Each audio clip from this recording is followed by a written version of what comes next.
All right, hello YouTube. We are live for some more coaching sessions today. We've got two sessions today, so that'll be fun.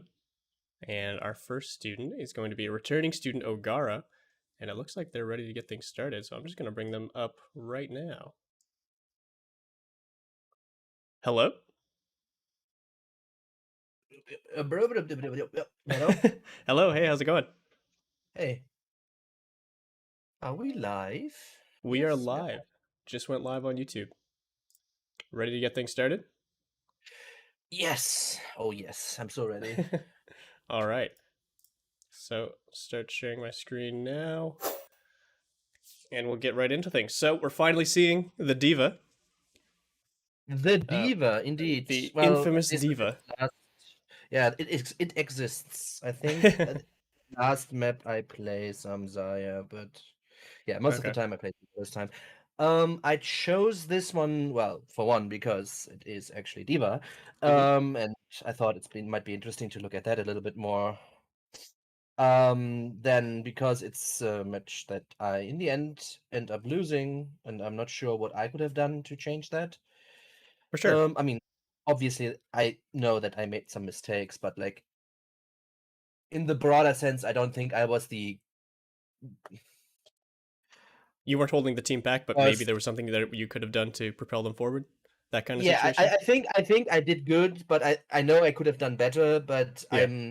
I don't know if the mistakes I did were actually game breaking or map hmm losing in that case. Right, for sure. Um, Maybe before we start, because I have a bunch of general questions I would like to ask. Do you want me to ask them before we go into it or after? Absolutely. Yeah, let's get into Okay, let me open my document here. them. All right, you came prepared with notes. I like it. I have always notes here. I have 3 pages for the game. Well, actually, Oh it's boy. 5. Because double-sided. Okay, so okay, so here's one thing that I'm quite perplexed in. At least today. Also, this is like a Koth in contrast to the other ones who were hmm like more of the push Payload or things. hybrid But maps. Yeah. yeah, exactly. But on the payload or hybrid things, where you have a de facto defender and attacker, hmm um, I always come from the kind of MOBA side of things with my kind of trying to kind of compare and adapt, basically, right? Sure. So one of the things that doesn't happen there is that you have a de facto defender. Most of the time, there's a little bit more leeway there, hmm but it happens. And one of the things that you guys, as the coaches, tend to say that, well, I think Jane is the one who says it the most, is, well, as the defender, you decide where you fight, and as the attacker, you decide when you fight, right? Yeah, as a general rule. Exactly. I don't know why this is. Like, I understand Okay. that there's like bunker comps with double barriers that want to entrench themselves extremely because of the map geometry, right? That obviously I get. But why is it the same if you run Mei, Zarya, Ryan, Lucio, go in your face style? Because letting the attacker set up, like, I mean, that's in my feeling like running up and down. Or mostly up, happily, is it takes less time for the attacker to set up, but most of the time people, at least at this point and at this SR, kind of try to kind of set up in a certain way, at least attack with 6 people, if that's all the setup that is, right? But hmm in general, try to kind of, okay, wait for the flanker, the McCree now is there and can shoot, now we push and whatever, right? And that is, I don't understand why this exists, like why the defenders let this happen, right? I understand that you don't want to stand in front of the doors and just like wait them, but kind of scout a little bit, and then maybe with a Sombra or whatever, right? Or Tracer can do this well as well. And then just like smash them before they get their shit together and just like dislodge them and change their plan. Because I think one of the things that you wanted to talk with me in this, well, we talked about this one thing a lot, so I won't bring it up again, but you know what I mean, is hmm that having a plan, you need to have a plan, yes, but you also need to be flexible to kind of change it, and that isn't always easy, and it's for no one, it doesn't matter. Like I think this is a problem for old teams, like it's a problem for all teams as well, maybe in a lesser extent, but like changing like what they fight against. We saw this in the finals. Hmm. What's the big problem, right? Like, Yeah. what do we do exactly now? So why isn't this done more? Like to Um, attack as a defender, basically. so I will say, like, even at the highest level, even in the Overwatch League, this still isn't fully explored. These concepts of fully manipulating the map or compositions properly. And a lot of what's played, even at a pro level, is heavily reliant on player skill and comfortability or team skill and comfortability, as well as even like some things like as match day pressure can come up to things. So it was pretty Right. like Rush ended up stating like, yeah, Wrecking Ball was the knife that sort of stabbed us, and we knew it was a problem, but we couldn't deal with it, kind of thing. Yeah. Kind of speaks to the idea that one, this big problem existed for the Dallas Fuel leading up to those finals that no one else discovered, but also that they had no possible answer to it within their own practice structure, that they ended up defaulting to mirroring the composition to try and win things out. So Right. even at the highest level, we're I just still thought break kind of because I always scratching the just think surface. break. Hmm. Yeah, So, but so this is something that is super common in yeah. Dota, right? At least in the higher levels, that you see somebody trying to set up. Obviously, it's a little bit like the game plays differently, obviously, and it's a Hmm. little bit more involved sometimes because you have more abilities flying around in general, right? Sure. Just like the amount of things. Um, but that's something I just don't get why this doesn't happen. But if you say like even all teams don't Yeah. really have the time to kind of perfect that or get to that stage, I mean, why No, would I like mean they as they I said, they try to get as close as they can, but nothing is like picture perfect. And right, the point I right. wanted to make eventually was that in your ranked environment, and even in like amateur teams, you can't expect things to always go according to plan. And Yeah. a lot of the best like player run teams, especially in North America, I'm not as familiar with the European or Asian contender scenes, but a lot of the best Hmm. teams are player run, and they're run off the back of these extremely flexible and highly skilled players who can just adapt to every situation. They're not the best at any one thing, but they're the best at reading the situation and adapting to it. Right. And they Right, can right. play whatever they want because at the end of the day, it doesn't matter really what heroes they're on or what composition they're on. It's how they adapt to the game itself. Right. They see So things quicker than other people do. Yeah. exactly, yeah. It's not just the team who just. I mean, sometimes there are teams that just like one trick, one comp, like when Goats was first starting, or teams like Clockwork Vendetta, if you're familiar with them. But Hmm. most of I'm the not, but yeah. commonly strong teams, at least from what I've seen in sort of the tier two scene, are off the base of just a better understanding of the game, and sometimes off the Mhm. back of just standout mechanical players. Okay. But yeah, getting into this Cool. concept of attackers versus defenders. So first thing I'll say is every map will have these situations where one team is quote unquote attacking, one team is quote unquote attacking. Even Koth, Sure. and this will flip back and forth on hybrid and payload maps, and not as much on 2CP. It's more like Yeah. steadfast where the defenders are defending almost all the time, but it can still happen. So Yes. I want to change the perspective attack versus defend, not just on like what side of the map your team is on, but whether or not your team controls the objective and the map. So if Hmm. you win your first fight on Koth, you've now become a defending team. If the enemy team is Yeah. retaking, they're an attacking team. Right? This concept pretty straightforward. I So mean, that's exactly how I ordered my notes. Like, I don't know, yeah, like fight one is attack, fight two is attack, fight exactly. three is defense and stuff. Yeah, absolutely. Exactly, Yeah. exactly. So when you are looking to either find as much value when defending and versus find as much value when attacking, it looks very different. And the Okay. reason this is because defenders can control space effectively. It doesn't cost them anything other than a little bit of time to move around space they already own. It doesn't cost them Right, because anything. they have already have the map Yeah. So if I where they move want to this be. Yeah. a little bit higher here and maybe erase this Oh, yeah. line. I was Uh, looking at my notes. Sorry. Now I'm with you again. yeah, all good. So say you have control of the point. You can choose to put your hit scan over here. You can choose to run flankers down here. You can choose to walk all the way up here in their spawn. These kind of things. You can choose where you move because you're in control of all of this space until the attackers come to take it from you. The way Right. attackers generally create space is by rotating around the map and using choice engages to break through space, whether that's running six men down and like overwhelming your front line, whether that's splitting up around the map and taking duels to force you back onto the point as defenders, these kind of things. They will make And rotations and they will layer their usabilities. Yeah. cooldowns and their resources and all these things to create space for their team. And in general, out rotate and when possible, avoid exposing too much so that you don't just win from your neutral pressure as defenders. Either By the way, way, I'm still so angry at the person who coined the term rotation because that's actually not what you're doing. You're translating, you're not rotating, but it's whatever. Yes. Fair It's just enough. it drives me crazy. I know what you mean. It's just like Yeah. I'm anal about these kind of I things. mean, this term's been a lot around way longer than Overwatch, so I'm not sure which game Oh that even yeah, yeah, started yeah. in. It comes from MOBAs, so Yeah. yes. Okay. Yeah. Comes I'm from gonna keep League saying it, and I'm actually. sorry, but No, yeah, no, no, it is what it absolutely. No, is. no, no. It changed the meaning in this context, but it's just something that I Yeah. mean, yeah, whatever. Yeah, continue. Let's continue. Yeah, I get what you mean. No worries.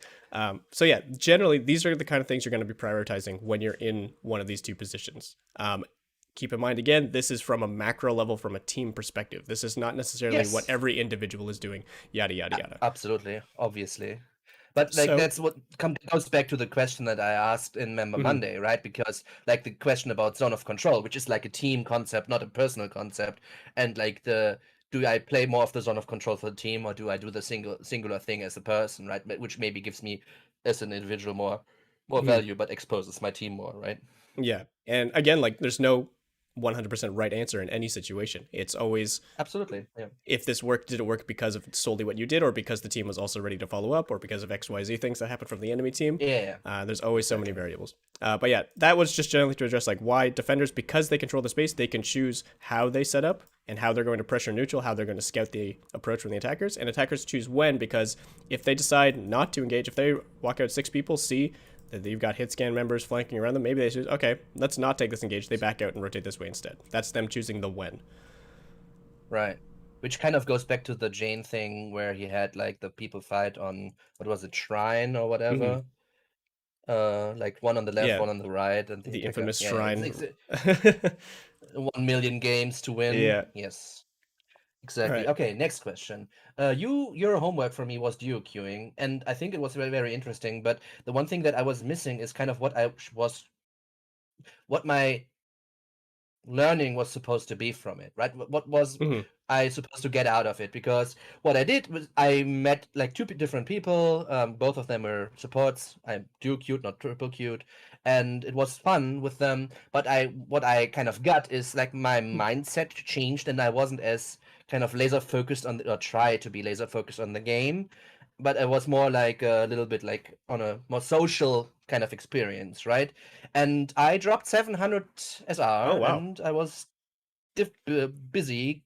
But Okay. I am now again personal high, so it took some single player but I pick up again, so it was a wild ride. But yeah, so again, like it was interesting, but also it was a little bit frightening at the same time, I Gotcha. guess. Yeah. Right? So I believe, thinking back to our previous sessions, I believe what I wanted to impart on you was the idea of keeping others in mind in your play. And in ranked, typically you want to focus who you are playing around or for or with Mm, to a mm, single person. And even better if that's someone you can trust based on someone you enjoy playing with, someone you right. can rely on in game, someone you can communicate with, all Okay. these kind of things. Okay, I get it. I think that's the difference in mindset for me, depending on if I play a Diva or Zarya. Because with Zarya, I'm much more like focused on dealing the ever living damage out of the enemy, Hmm. and with Diva, I'm much more feeling like compelled to just like run around and like slapping different like mosquitoes, trying to Yeah. kind of disrupt my Yeah. team, So right? I would say even when you're playing Zarya, even if you're playing like a damage focused character. So imagine you're playing someone like McCree or Tracer instead of Zarya, and then anytime you're going for an aggressive angle or a flank with Tracer or something like that, you're lining up your timing with where your support is moving. If A you're playing team, someone with someone like sure. Ana, maybe you time that with a nade timing that they're about to hit or something like that, and that's Mm, just another way of playing around your team without playing strictly like with them kind of thing. okay, I get it. I get it. Well, this is actually was my next question. Diva versus Zarya flankers. Diva feels to Hmm. me that I want to stick with my team more to help better. Well, that was just like a Yeah. general kind of thing. Okay, so another question that I had specifically, Lucio. I mean, I understand that speed is good because MOBA like mobility also Yeah. pretty good, Speed right? good. But speed good, movement good. But the thing that I'm not quite understand is like I understand that you have basically two options to use the boost, like the speed boost specifically. Okay. Either you wanted to use it to catch up to the opponent if they maybe right, I don't know, use double shields and you want to push through the shields and get to them without using like the entirety of your defensive metrics or whatever just to shorten the amount of time to get to them, right? Or the other option is to out rotate them or push into the backline some other way, right? Those are basically the two things that I at least kind of can identify. Yeah, generally speaking, when you are actually amping speed, it's to close that distance and to catch people off guard the way you're talking. When you're talking about using it aggressively, obviously there's ways to use it for kiting and defensively and stuff like that. But when you're using it aggressively, let's fall back. Okay, yeah, I mean yes, but like because where my disconnect comes in is why would two brawl teams need to use it? Like I asked this in a situation, and one of you guys, one of the coaches said, "Well, you want it to use it to get into the back line." And I was thinking about it, and yeah, it sounds great, but what it also means, and this is like something we see in this game because we will see Reinhardt versus Reinhardt here, is when your Reinhardt runs through the other Reinhardt and your team, then the other Reinhardt probably is at your backline too, right? So this is where I don't understand why.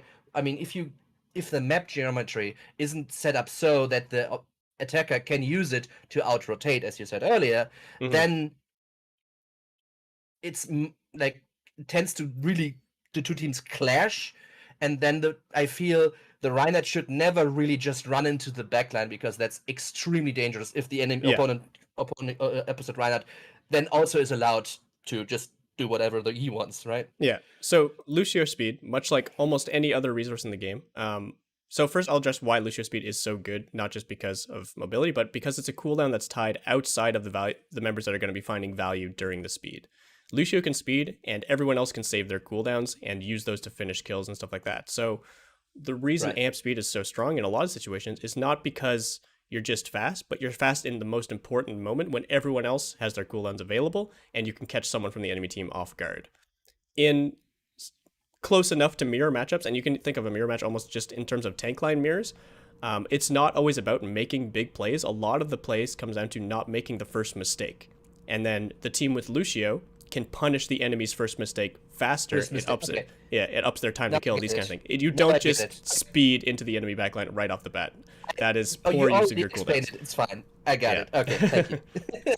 It's just, okay, you need to see, because like when I see Reinhardt's, or when I play Lucio or whatever, like sometimes it happens, it's so hard to even get the Reinhardt to push when you press speed, right? Like, even if they want to just push in, just forget about them making a mistake, because then you need to see it and the Reinhardt needs to see it at least at the same time, right? So yeah, okay, but now I understand what you mean and how this works. Okay, so in time, because of time management, I think those were the most start getting into the VOD. Yeah, I think again, it's important to remember too, like this is like when I'm talking about how to use speed or any resource like your boosters or matrix as Diva.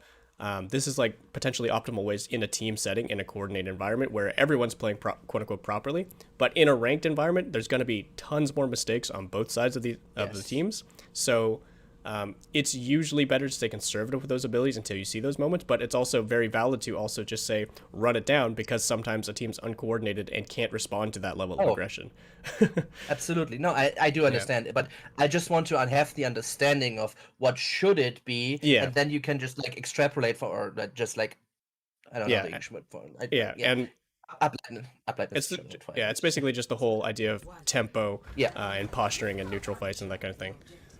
Okay, can you first of all go for ATP? Thank you. Because I see well, nothing. You don't see anything. Well, I see, yes, but I see like a few pixels. Okay. If you're on 7020p, it's just like if it moves, right? Because the bitrate isn't too bad. Okay, the first fight isn't really interesting because Ryan just runs it down mid, like he just suicides here because she charges and then he runs into six people and dies. So yeah, so that doesn't really interesting. I don't think I can do anything here. This is a good example of what happens. Running, right? So outside of even Lucio speed, everyone has resources that can commit early, and one of Reinhardt's biggest resources is his position, and this goes for all tanks in a sense.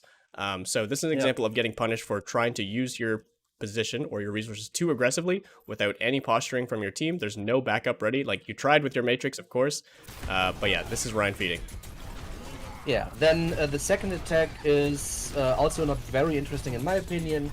Maybe there is a late boost, probably not necessary, but like when we won when we win the next fight here. But this kind of Okay. expands a little bit. I don't want to feed, but that's not, in my opinion. I mean, if you see something, but like, Yeah, I I mean, want to get back we'll to, watch it through, and we'll see. But to, yeah, to a few your interesting Ash kind things of here. popped off there, so thankfully Yeah. your Ryan So feeding. this is like the boost maybe I didn't need to do, but I wanted Yeah. to kind of get the high ground because I think that's the most important part of this map, Mhm. especially with Ana, because it is basically the only place where you actually have a little bit of cover with Ana. Yeah. So not So, only yeah. is it important to posture here and use this space, but it's important to get this information that you're getting right now. And even if you don't communicate this with your team, this is going to help you decide where you're going to be most needed. Seeing the enemy team come main, leading left side here, means you don't need to be here for very long because these people are going to be completely uncontested. If you're Ana, if you're McCree or you're Ash, decide It's to no play in here, flanker, yeah. they're going to be safe. So that means you can pay more attention to your Reinhardt, or you I can mean, even pay attention to trying to go aggressive. I mean, this goes back to the lane kind of concept, right? We have three lanes in this map. I mean, most maps you have three lanes. You have the Yeah. main lane, you have right flank, left flank, and I'm just trying to stand on a different flank than my other tank. And so here, I thought maybe I should have been in the oval kind of window on the right, kind of overseeing. But with D.Va, as I said earlier, I like to be with my team a little bit more, because I can react a little bit quicker. Yeah, you even can though maybe I don't you can do see as better. much def. Yeah.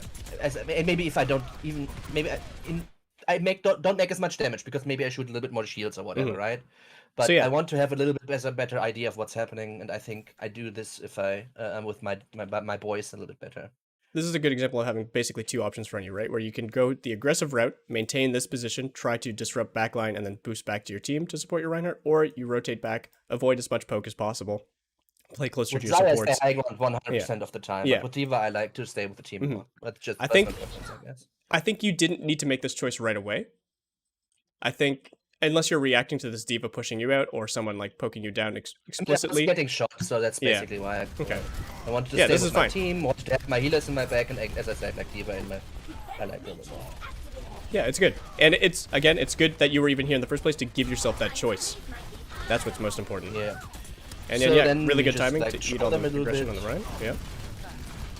Yeah, then just like the next interesting Yeah, thing a basically little bit of happens around 90% when we have 90%, Okay. which is So like we got a little while. if I, yeah, like I need to kind of Yeah. carry We'll my we'll people speed here through it a around little bit. yada yada yada. I mean, it's just like very standard gameplay basically. Just to point out again, another one of concepts we talked about. Since you are defenders, you are choosing to fight here. Yeah. This Yeah, I aggressive don't know posturing. why Ryan isn't on the orange kind of side of the. I don't know why. I don't know why Ryans don't just hang around corners all the time. Yeah. I just want to point out that like Mm. choosing to defend this far forward can potentially open up, especially on a map as wide as this, future Yeah. lane threat from flankers. So one, Yeah, absolutely.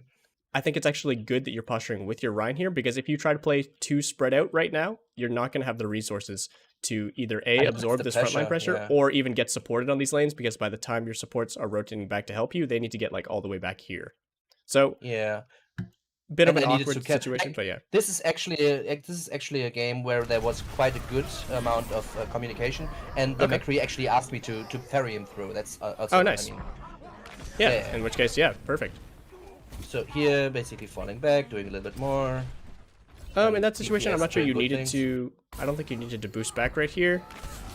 Seeing that, I mean, Yeah, Ryan one was that we had super won the far fight, away, so and your McCree is still here on the front lines. That's the only thing. Because Yeah. like if McCree somehow Yeah. gets 2v1 by these supports, that's just an unnecessary trade we don't need to take. I think Yeah. your focus was too heavily on your Reinhardt, which, granted, it should be, but knowing that your Ryan was safe in that situation because we had basically already won the fight, you could stay a little more aggressive and disconnect from him. yeah, I thought they were gonna push more, and I didn't immediately realize that we have won. Yeah. And I felt If- like, okay, like I like to play soft, right, as a tank. Right. I like to push forward a little bit in the beginning and then make them work for the space, but then Absolutely. play soft and let them exhaust their resources and themselves, and then use your own resources that you saved to push in again, right? That's really like how I like to play. That's technically correct, but it's best used in neutral. And this was a fight where we had already won, and you were starting to already like give us space just because again Yeah, you want to play that too late. soft committal play Yeah. style. And since we had already won this fight, other members were making different decisions. So this McCree probably Yes. wanted to go more aggressive and wanted to go kill the Lucio and Moira, or not Moira, Yeah. Lucio and Ana. And that's something you could have helped, and you could have reassessed your job in that moment, Absolutely knowing that we correct. already had to cuss. I mean, I just didn't realize it quickly enough that we. So yeah, We were at what the upper you're end. talking about being non-committal early is perfect neutral play. That's exactly what you want to be doing. But then as soon as ults coming out or kills come out on either side, you need to like Here, reassess this is what how I the mean. fight's This going. is what I mean, right? Like here, I really want to go back, and my team doesn't go back, and I don't know what to do in this situation because they're using all the Qs, right? I was like, Yeah. no, please come back. And So my I first actually end question- up using my ult here, trying to hold and maybe do something. And I think that is the mistake that I made on this map that makes us end up losing it entirely. To be honest. So my first question is why you used boosters here. Can we go You- back a second Yeah, here? sure. We'll rewatch the whole thing. So after they beat, we are looking to absorb pressure from Orion, and then we opt to boost. I'm a little bit on curious. Reddit, I think. I mean, it's bad. It's just bad. It's okay. Okay. It's whatever. It's bad. And obviously you know this, as Diva, boost is your only important cooldown. Matrix is more of a resource than a full-on cooldown. Sure. So anytime you're using boost, you're basically telling the enemy team that you're committed to this space. Granted, your Ryan shouldn't be Shoot committed me. here. He should be backing up in response to all these ults either way. But yeah, I you think boosting I used here. to go back and then saw them. Like I think I wanted to go through main. I'm not entirely sure anymore, but I think I wanted to go through main away, and then saw my team basically staying. I was like, okay, I guess I'm staying too. Right. I think that's kind of what went through my mind in the second, but it was a bad boost either way. I should have Yeah. checked before boosting, basically. So yeah, in this situation, if Ryan opts to commit here with this low HP, seeing the amount of ultimates come through, that's his misplay. Don't turn his misplay into your overcommitment.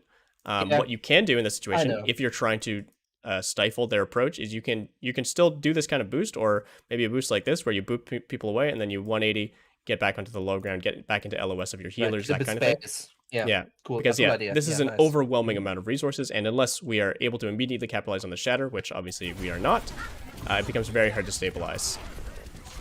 Right. Yeah, I mean, this is I'm just like, let's leave, please. All right, we do commit the bomb. This is like, this is like a huge mistake. And then Oh, see you they have almost got him. sniper. Yeah, I went. You for went it, for right? it. Yep, of course. And here I know. Here I see it. We have a sniper, and this is important because we basically the sniper is kind of the red, the rote Faden, the red You're line. seeing red? I don't know. No. Like the one thing that runs through this entire game and being a problem, major problem. Oh yeah, there it is. So, and they now say it's main, and here I'm completely flummoxed in this attack. I don't exactly know what to do. I'm completely like, shit, they have a sniper, that is good. Fuck, where is she? And he, okay.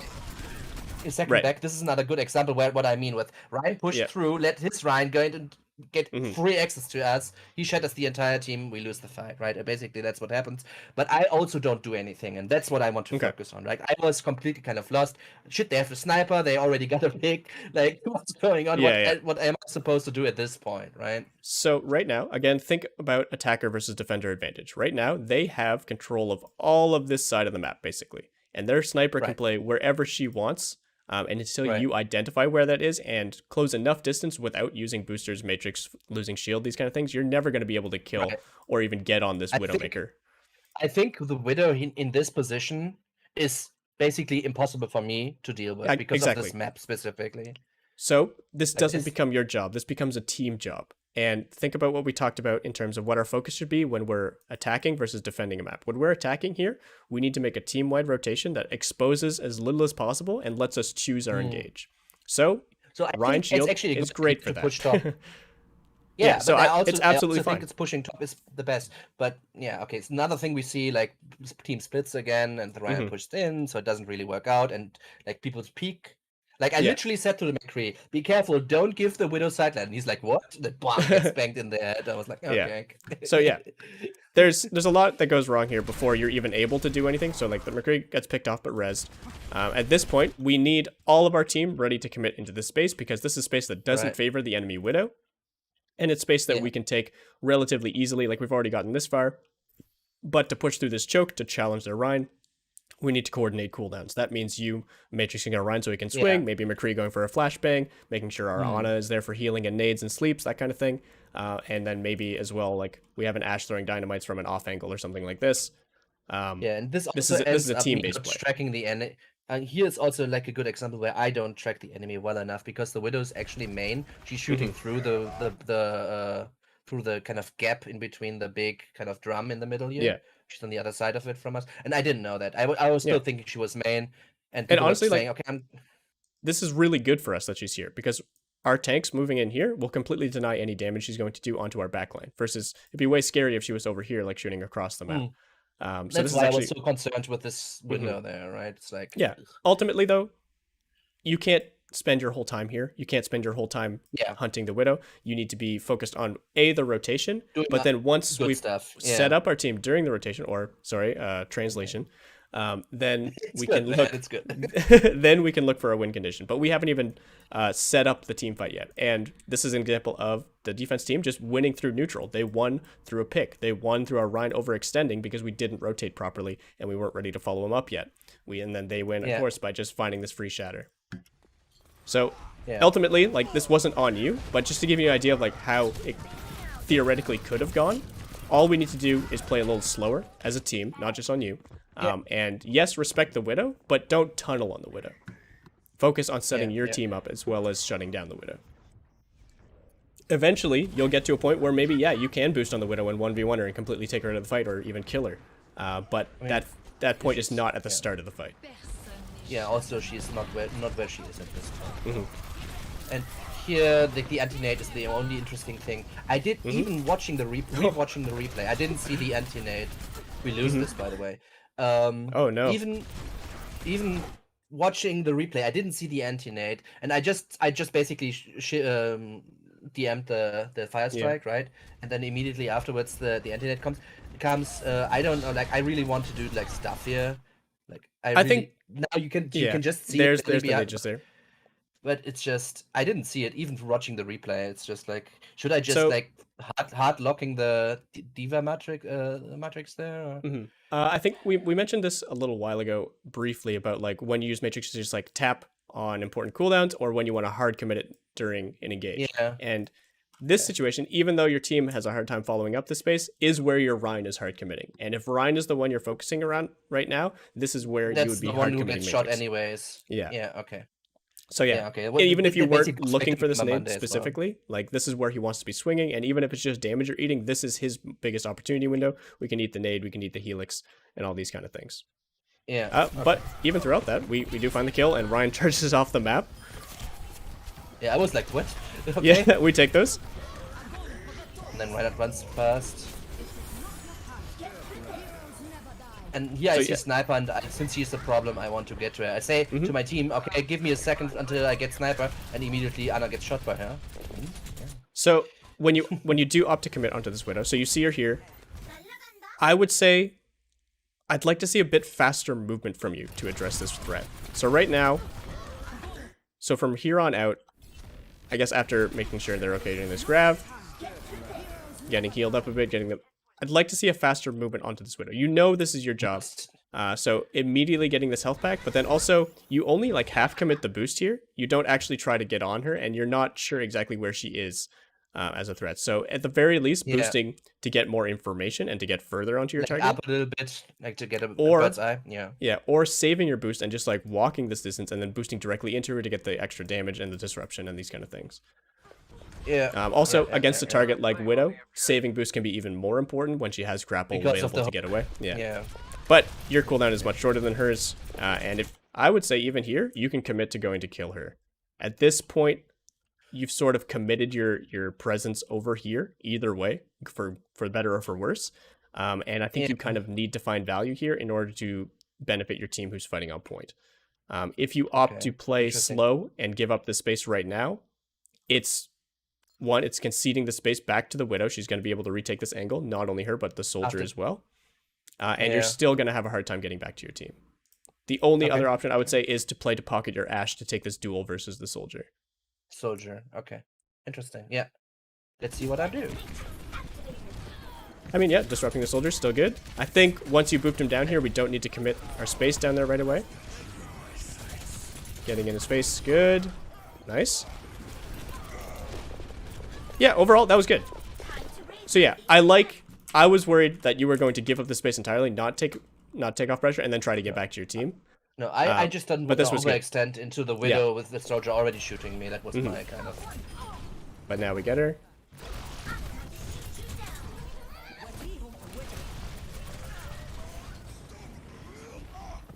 So this fight is still going back and forth. Oh no, he lives with 1 HP. And here I say, I got it, right? I want give my team a little bit more time, because they were not on point, they were not ready. Falling back earlier. Yeah, so here's another interesting decision I think I want to talk about.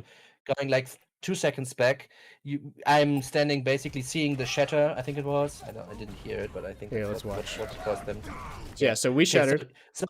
So I go directly at Ana because I want to kill Ana first and then maybe DPS, but Ana is what I see right now. I think I should have just gone to the flank basically and go right around and shooting them quote unquote in the back. I mean, I think what I would have liked, yeah, either something like that creates an off angle, like boosting through them, ending here, or boosting through them, ending up here. Puts you. Okay. So a good thing to remember as D.Va is you're not Winston. You don't get as much value from close range damage. You do a lot of damage still, especially with your micro missiles, but you don't do through shield, cleave, these kind of things, and you don't have a bubble to keep yourself alive. You are, once you use your boosters, very follow vulnerable. up to his shatter, to be honest, but I was like, shit, kill the Ana, because if we get Ana, we basically win this fight, right? Yeah, for sure. That's kind of what I was thinking, but I think so you would have gone on top of the drum instead of going to the right side of this kind of So yeah, let's rewatch the whole thing from your preview again. I think so we hear the shatter right here. I think going to the right side of the kind of pillar there, I think would have been the better play. So right here is where you cancel your boost. I would have done like still fly at this Ana, but as soon as you see that you can't individually get the kill, immediately turn back up and try to end up here where you're at least relatively safe. Left? Yeah, let's go back. One more time. Yeah, thank you. Without audio, it's a little bit harder to... Yeah. So 2 seconds. Yeah, you still had over a second left. Way. Okay. So it was just bad. Yeah, okay. Yeah. I think at this point I was scared that Reinhardt didn't follow up and I didn't want to commit even further, but yeah, it was bad. No, okay, cool. Thank you. Yeah, a good thing to remember, again, like, you are not typically the one that's going to be getting these kills. You're there to create pressure to make sure that everyone else can clean up those kills. Sure, maybe your damage is what finishes it, but rarely will you finish things purely on your own. And it becomes very difficult to keep up once you've committed, and it turns out to be an overcommitment. Yeah, okay. I canceled that. Oh, man. I think... You were just dodging shots left and right there. That was almost clutch. It came down to the wire there. There were a lot of just like little things that went back and forth. I mean, the issue with almost is if you almost had sex, it doesn't really kind of work. So it's like... So yeah, and again, remember as D.Va, like, you are one of the squishier tanks, funnily enough, even with your big mech and all your armor.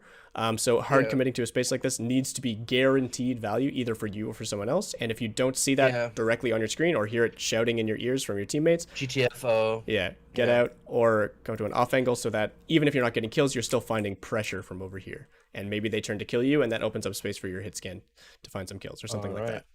Thank you. Okay, well, that's this map, because, I mean... Okay, so here the call is to push right side and get onto points to kind of dodge the Widow. And obviously my team doesn't do this, at least not partially. But I decide, because we have a Widow and she tries to, I try to help her to get the Widow up, because, and I'm kind of, what I do? Do I stay here or do I go with my team? And, like, what? So, hello, people! So this is a bit of an awkward situation. We've already given up the map. So I think what you did with your matrix here to matrix the Widow's first shot is fine. Let me go to a brighter color so we can see. It just regenerates anyways, right? Until yeah, exactly. You're going to have it by the time you hit point. Staying here with your Widow, I think, would be an overcommitment and too optimistic for, unless Widow hits like 3 shots in a row.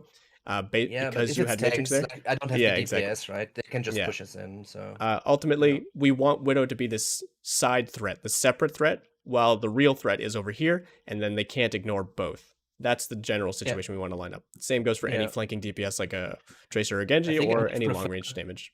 I think I would have preferred to have Mercy with us too and just have Widow Mhm. alone. But I mean, it's what it is. I cannot Yeah. control my teammates, right? Yeah, it's never perfect. Oh, we almost get that kill. Oh, and there's a Bastion. As we can see, we got our Matrix back right on time. All right, nice and easy. This was a good example of them committing both their tank line to try and dislodge our solo threat, which maybe in this case it was good to have Mercy on the Widow. And then they just crumbled because they didn't respect you guys on point. Absolutely, and they are still fairly flat. Like in the initial fight, Widow is kind of mobile, right? Mm-hmm. You do cancel a lot of boosts early, and you're just shy of finding like a really good play. Like right here, why not just boost and take the space and shoot down on the Rhine? Instead, we opt to cancel and just continue shooting his shield and maintaining forward pressure. Like, yes, you want to be here in range and behind your main tank and matrixing him and stuff like that, but you can do all those jobs from up here while still finding more damage, as well as more priority position. I think here I wanted to have like more DPS on the Rhine, because like if I'm not up there, I have a smaller silhouette to shoot, and I'm a little bit further away, so maybe a little bit more of damage, right? Because so if anything, you would absolutely do more damage being above the Rhine here because he can't shield it. Also, being up here just gives you the option, like, if you don't want to stay up here, you just drop behind the Rhine maybe. With your next set of boosts available, you drop behind him, boost through him, and keep him stuck there for a little bit longer. I mean, I'm just saying that I think was going through my mind. Okay, but gotcha. I think you're absolutely right. I mean, it's a good... I mean, this is exactly what I want. Like, a good observation that I didn't quite catch, right? Yeah. That's exactly what I need, so yeah. And I think my homework for you, looking at D.Va play specifically, and something that you can address very directly mechanically, is when you are boosting, don't think of your target. Think of your position post boost. Where I so end if up. you, Yeah, if you're exactly. If you're thinking of just boosting to do damage on this Rhine, don't think about that. Think about where you're gonna find the most damage. Don't think about just Rhine. Think about your location. If it's just about damage, then I just boost into Rhine, right? Because exactly. You boost into a melee cancel, all those kind of things. Yeah. Yeah. But yeah, I think it's hard because I don't want you to change your conservative play because you play really smartly. But there are moments where you can reach for more, and that's where we want to like push your gameplay.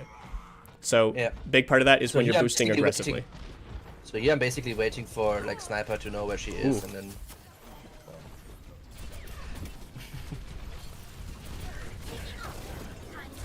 The echo is called, so I go back. Again, boost here I think was a bit unnecessary.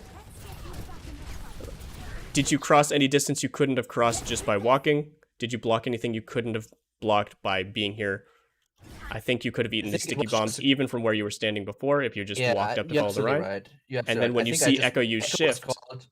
Echo was called before I see her, so she was like, Echo, Echo, Echo, and I was like, okay, get there, right? But I mean, you're still absolutely right. I think that's the thing. No. Here my main tank doesn't get, and I die because... So I wanted to go on Anna there, and the main tank doesn't counter charge, so I just get like... That's what I expect people to do, I'm sorry, but like... I mean, yeah, you weren't expecting to get hit by that pin in the first place, I don't think, and then you were also expecting Ryan to hit the counter pin. Either way, mainly unlucky, not sweating too much about that one.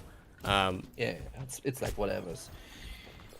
So in general, like 25%, we already through. Like, I don't know my matrix use. If I'm too liberal with it, sometimes the DPS, like if I'm too liberal to just shield DPS, and like at some points it was like a 25%, like we already passed that, so whatever.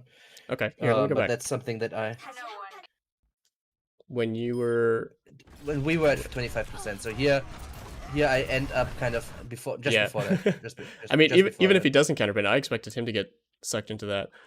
So just before this, also doesn't sleep a single charge in this entire game. I don't. So are you talking about during this echo kill? If you should have just been pocketing DPS, or if you should have been? No. Okay, so here basically I'm still at half, right? But I end up with 0 because I'm getting shot from behind from the... This is exactly the situation. I'm at like 450 hit points. I know it's D.Va that's shooting me behind because of the like 1 million hit markers and obviously hearing it. I mean, I don't hear it right now, but I know that in game I did hear it. I turn around with anti-matrix to get basically see what's going on exactly behind me, and then I end up with no anti-matrix here. Gotcha. If that is like a thing that I shouldn't do, right? I think this was fine. There's sort of two sides of this. One, you could say, like, yes, if you want to play 100% perfect and optimal, like, you didn't need to Matrix Diva's damage.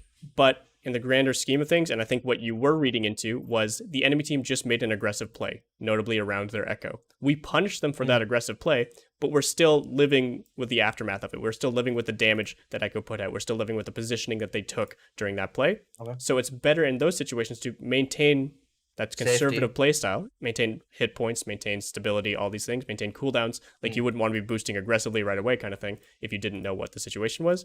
And then reassess, find your targets one by one, and then just use our numbers advantage. We killed the Echo. We just now killed the Widow. We don't need to make a fast play to win this out. We're going to win over time if they stay here, as long as we don't feed. Okay. Or get pinned off the map. Yeah. I mean, yeah, well. Unlucky. Unluckers. Yeah, I mean, 60% is walls. So my team, again, I call walls, and everybody's like, what? And then dies. And then the attack at 9%.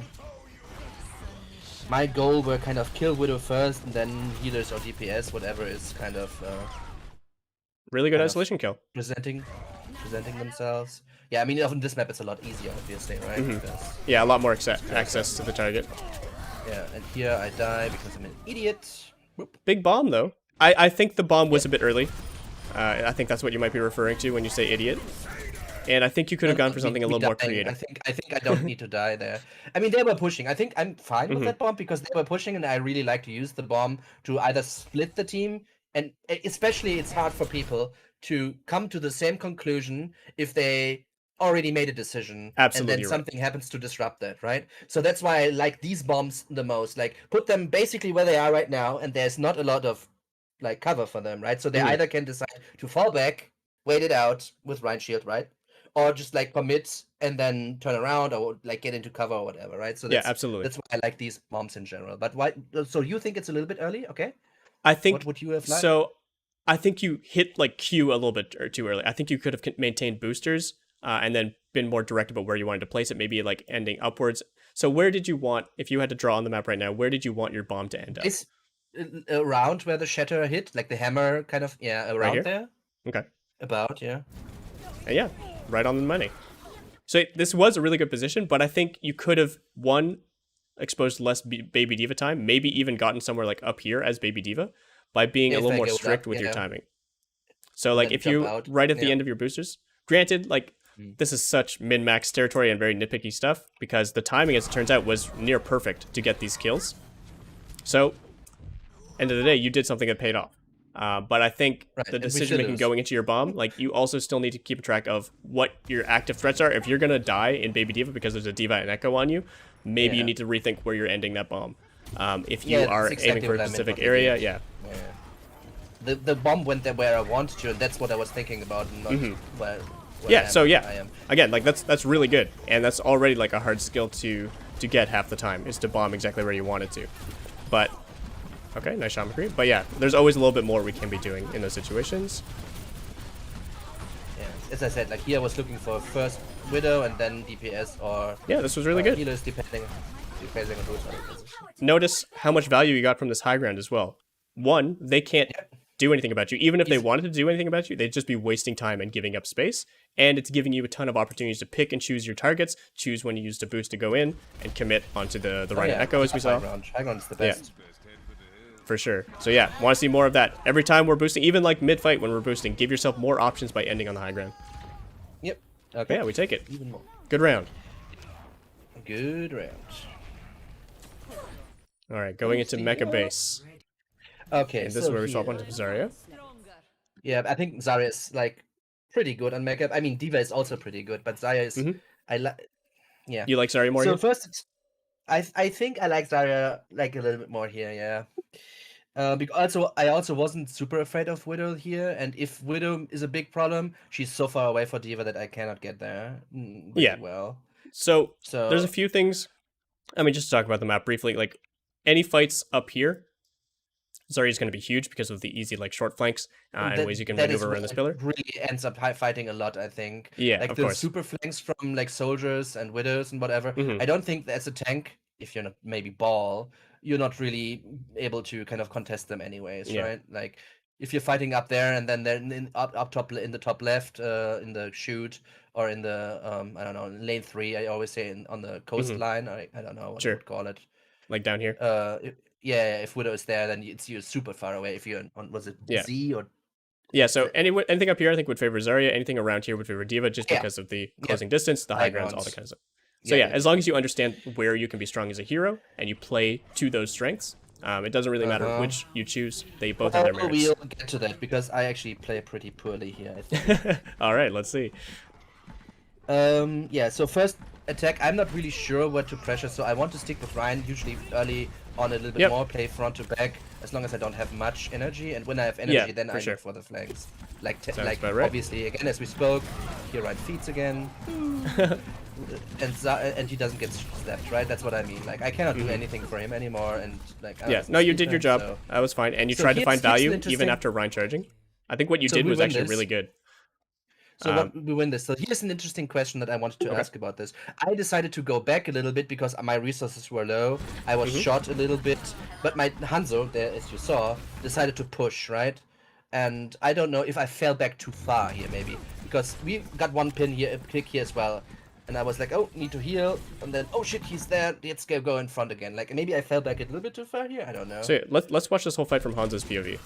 So we can get an idea of what he might have been thinking. So here, you get the bubble. This is where you're losing your resources, and you're giving up space because of that. Hanzo, in his mind, he sees he just got 2 kills on both their enemy DPS, so he knows already they're low on damage. He's seeing he's getting pocketed by a Mercy, and he's seeing no threats in his face right now. So this is just an idea of like how 2 people can... This is why people make different decisions in the heat of a team fight.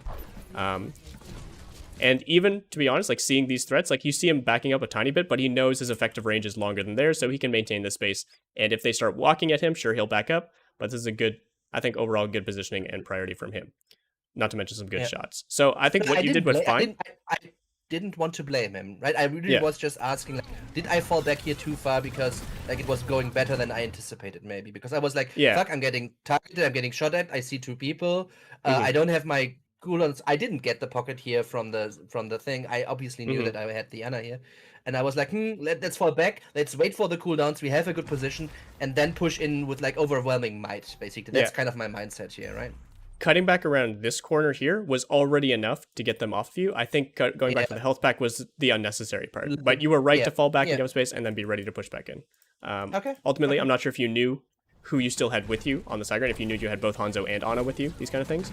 But that's sort of like what made the difference here.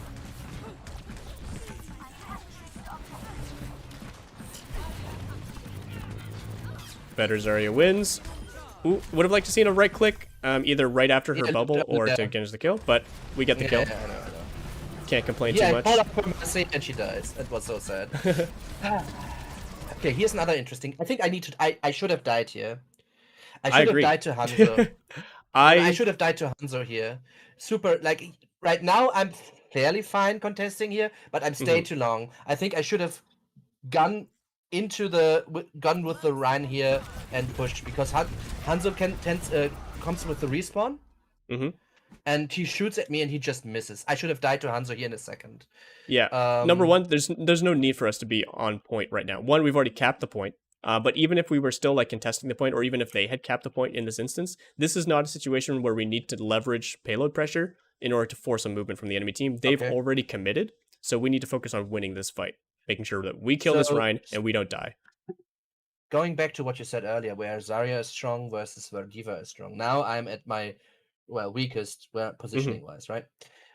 Where would you have liked me to be here? So I think chasing this Rhine is fine. I would have liked to see you push this into this Rhine.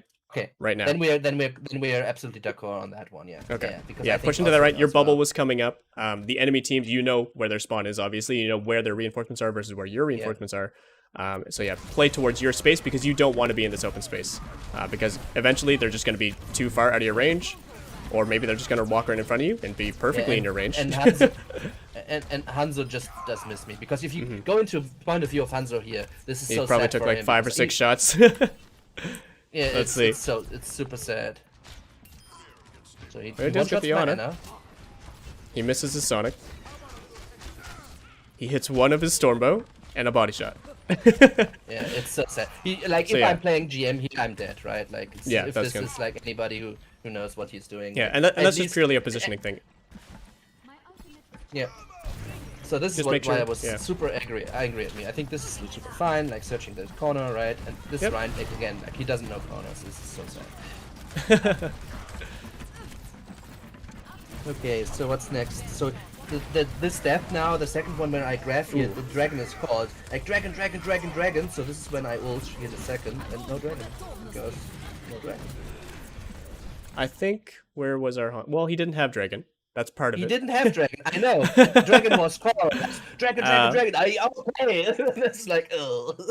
yeah. That's the suckage. Like, I didn't double check because you Mhm. don't, right? Like, if somebody Yeah, calls if it, it's you someone just screaming do. it, there's only so much you can. And Reaper had already used his Wraith, so this is a fine grab. Yeah, I'm at 100 hit points. I cannot, like, I think I Yeah. died to Reaper with like his extended range he has now. So it's Yeah, anyway. So that happened. it was a hard call to make. You made it in the moment based on communication you were hearing. It is what it is. Ultimately, obviously, we would like to have our Rhine alive during all of that time. Yeah, But well, corners are it a is what it mystery. is. Yeah. Now my mechanics are not good here, but we still win anyways. Okay. I like my positioning though because I push through and get the corner basically a little bit. So This I think was where I'm actually a happy little bit with. risky.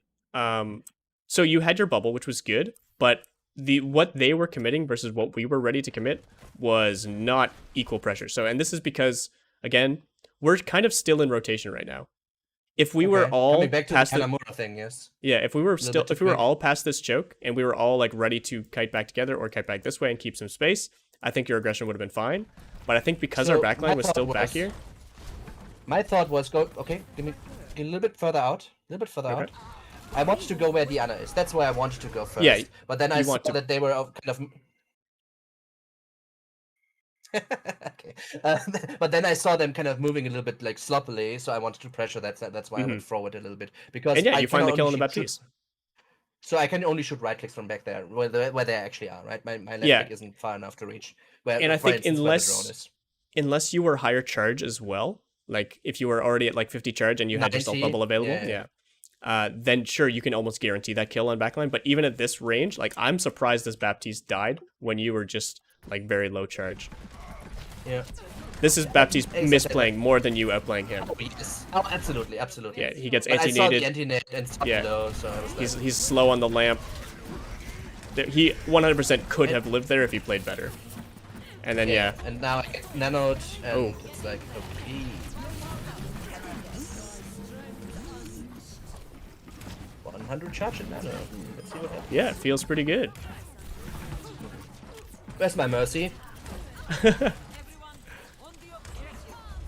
well. Again, I'd like to see a little bit tighter rotation on like between your right clicks and left clicks, but it's really not a huge that's issue. what I say, my mechanics are bad. Yeah. But here I saw the Hanzo and I wanted to kill him so bad, but I don't because mechanics bad. No. At least you're not overcommitting here and dying. You know, that's the moral victory. Let my team go. And here I'm super like, why is Anna there? Yeah, I was about to say. What? And where's our And then Rhine? I felt like I needed to go forward here to help give Anna a shot at all in like snowball chance in hell, basically, right? To get Yeah. out there at all. So I push in like shoot me, Right. not Yeah. Anna, and then I get shot. I don't know what Ryan did there. I completely Yeah. like maybe He he was- was in respawn or whatever. Yeah, I but think he just came back from why is spawn. Anna there? Yeah, but why is Anna there when he's on respawn? Like I don't know what happened there. It's just like it's a Ultimately, mystery to me. this is more of a situation where your Ana was the one misplaying, and we're now overextending to try and save that misplay. Yeah, I again, think coming if you back to were what I said playing, earlier, yeah, I think make better, mistakes because better play you could have made was maybe even just like one, not walk up to the town, like give her the ally bubble, sure, but don't walk this close without kind of follow up. You're playing as if Pick you're up. about to win this Yeah. team fight, but there's Yeah, there's it's no like- reason to expose this much. I was panicking here. I was Yeah. panicking. I'm Maybe even like doing a because I play where was you like- self bubble and rotate this way and like bait them onto you, or bait them into shooting your Ana and then you have an off angle. I don't know, but yeah, I mean, both of I you think and it's just like that. yeah, Like, we turned all Ana out of the- position into both of us out of position and getting charged. Yeah, this is just horrible. But I was like, what the hell is going on there when I saw it? And important to remember too, like we had the point. We didn't need to force something happening right away. It's still the enemy's job Yeah. to attack into us. Theoretically, it is, yeah. Yeah, and if we are going to lose that fight because Ana was out of So, position, lose it as slowly as possible while bleeding them as much as you can. so the next thing, the next real attack is interesting because I don't commit here, right? I'm not here. Well, we got some charge from the res. We got the 99. But so the next thing is the Reaper has really lucky timing here a little bit. I didn't expect the Reaper to have ulti here first of all. Okay. I don't know So- if he was on Reaper all the time. I don't think he was. Like, He was a has bit, been the but- past 2 fights. There was the fight Two where we fights, grabbed yeah. him, and then there was the fight we didn't just track it. lost. Yeah, I just didn't track it, to be honest. So Mhm. this is like the first huge mistake, not tracking the Yeah. ult here. I will and say- he has like a little bit. Yeah, in ranked, don't strive for perfect ult tracking. It's impossible without perfect information, obviously, and Mm. very rarely do you get strong communication around ult tracking and stuff like that from your teammates. Yeah. Good rule of thumb, always just like if you're not sure, assume they have it. If you've seen them for 2 fights and they haven't just swapped characters or anything like that, And just assume they have this- it, kind of thing. this is like a pretty good example of the fight coming up of we Okay. have a plan, we spoke about this, and we do, and then exactly the same second the backline Reaper pew pew pew. This enemy Reinhardt, Oh yeah, there it is. he went up with teleport, jumped down the chute, and then it was in the backline. I think I so. don't know. Looking at our I've- exact timing, one like, remember he so just drops. And I'm like, Yeah. okay, let's go. And this second, everybody says, let's go, let's go, let's go. And he just dropped there on the left side. yeah, Nobody and again, notices. this is the kind of movement where, like, yes, you and Reiner committed to follow up the grab over here, but unless your whole team is ready to rotate out here, I think it might even have been better to save your grab until we can guarantee rotation through this door. I think the best graph I could have done here is actually shoot it at the mini, or a little bit above the mini, right? Because of Like the over Hanzo here? and the Ana. Oh, if Yeah, get the Hanzo there and the Ana. Yeah. potentially, but again, I think it'd be pretty reliant on follow I up mean, from with the backline being dead, Yeah. it's like whatever, right? But yeah, and maybe even like if you would caught the Rhine in it, maybe somehow we kill the Reaper, but yeah. yeah, I don't think that happens. But again, I think honestly, I'm really unhappy. I was unhappy with the other tank in this game very much. He so, is very like, aggressive. overall. Like He also is- like he lets the enemy tank also always in our backline. I don't think I can match the enemy Ryan. Mhm. Needs to be our Ryan in the end. So here we know the enemy Hanzo has ult, and we're just like, what the fuck to do? Oh well, let's try. And then here, meep, meep. I just decide to push through, but obviously Mhm. the backline gets. Again, so again, I just want to reiterate, this isn't 100% on you or anything, but just to highlight like why this is going wrong is we're like seeing them commit stuff and then we're still trying to rotate, and we're not Do we respecting have the the fact time that here to wait the arrow out, like the Hanzo dragons out, with like 20% absolutely. okay.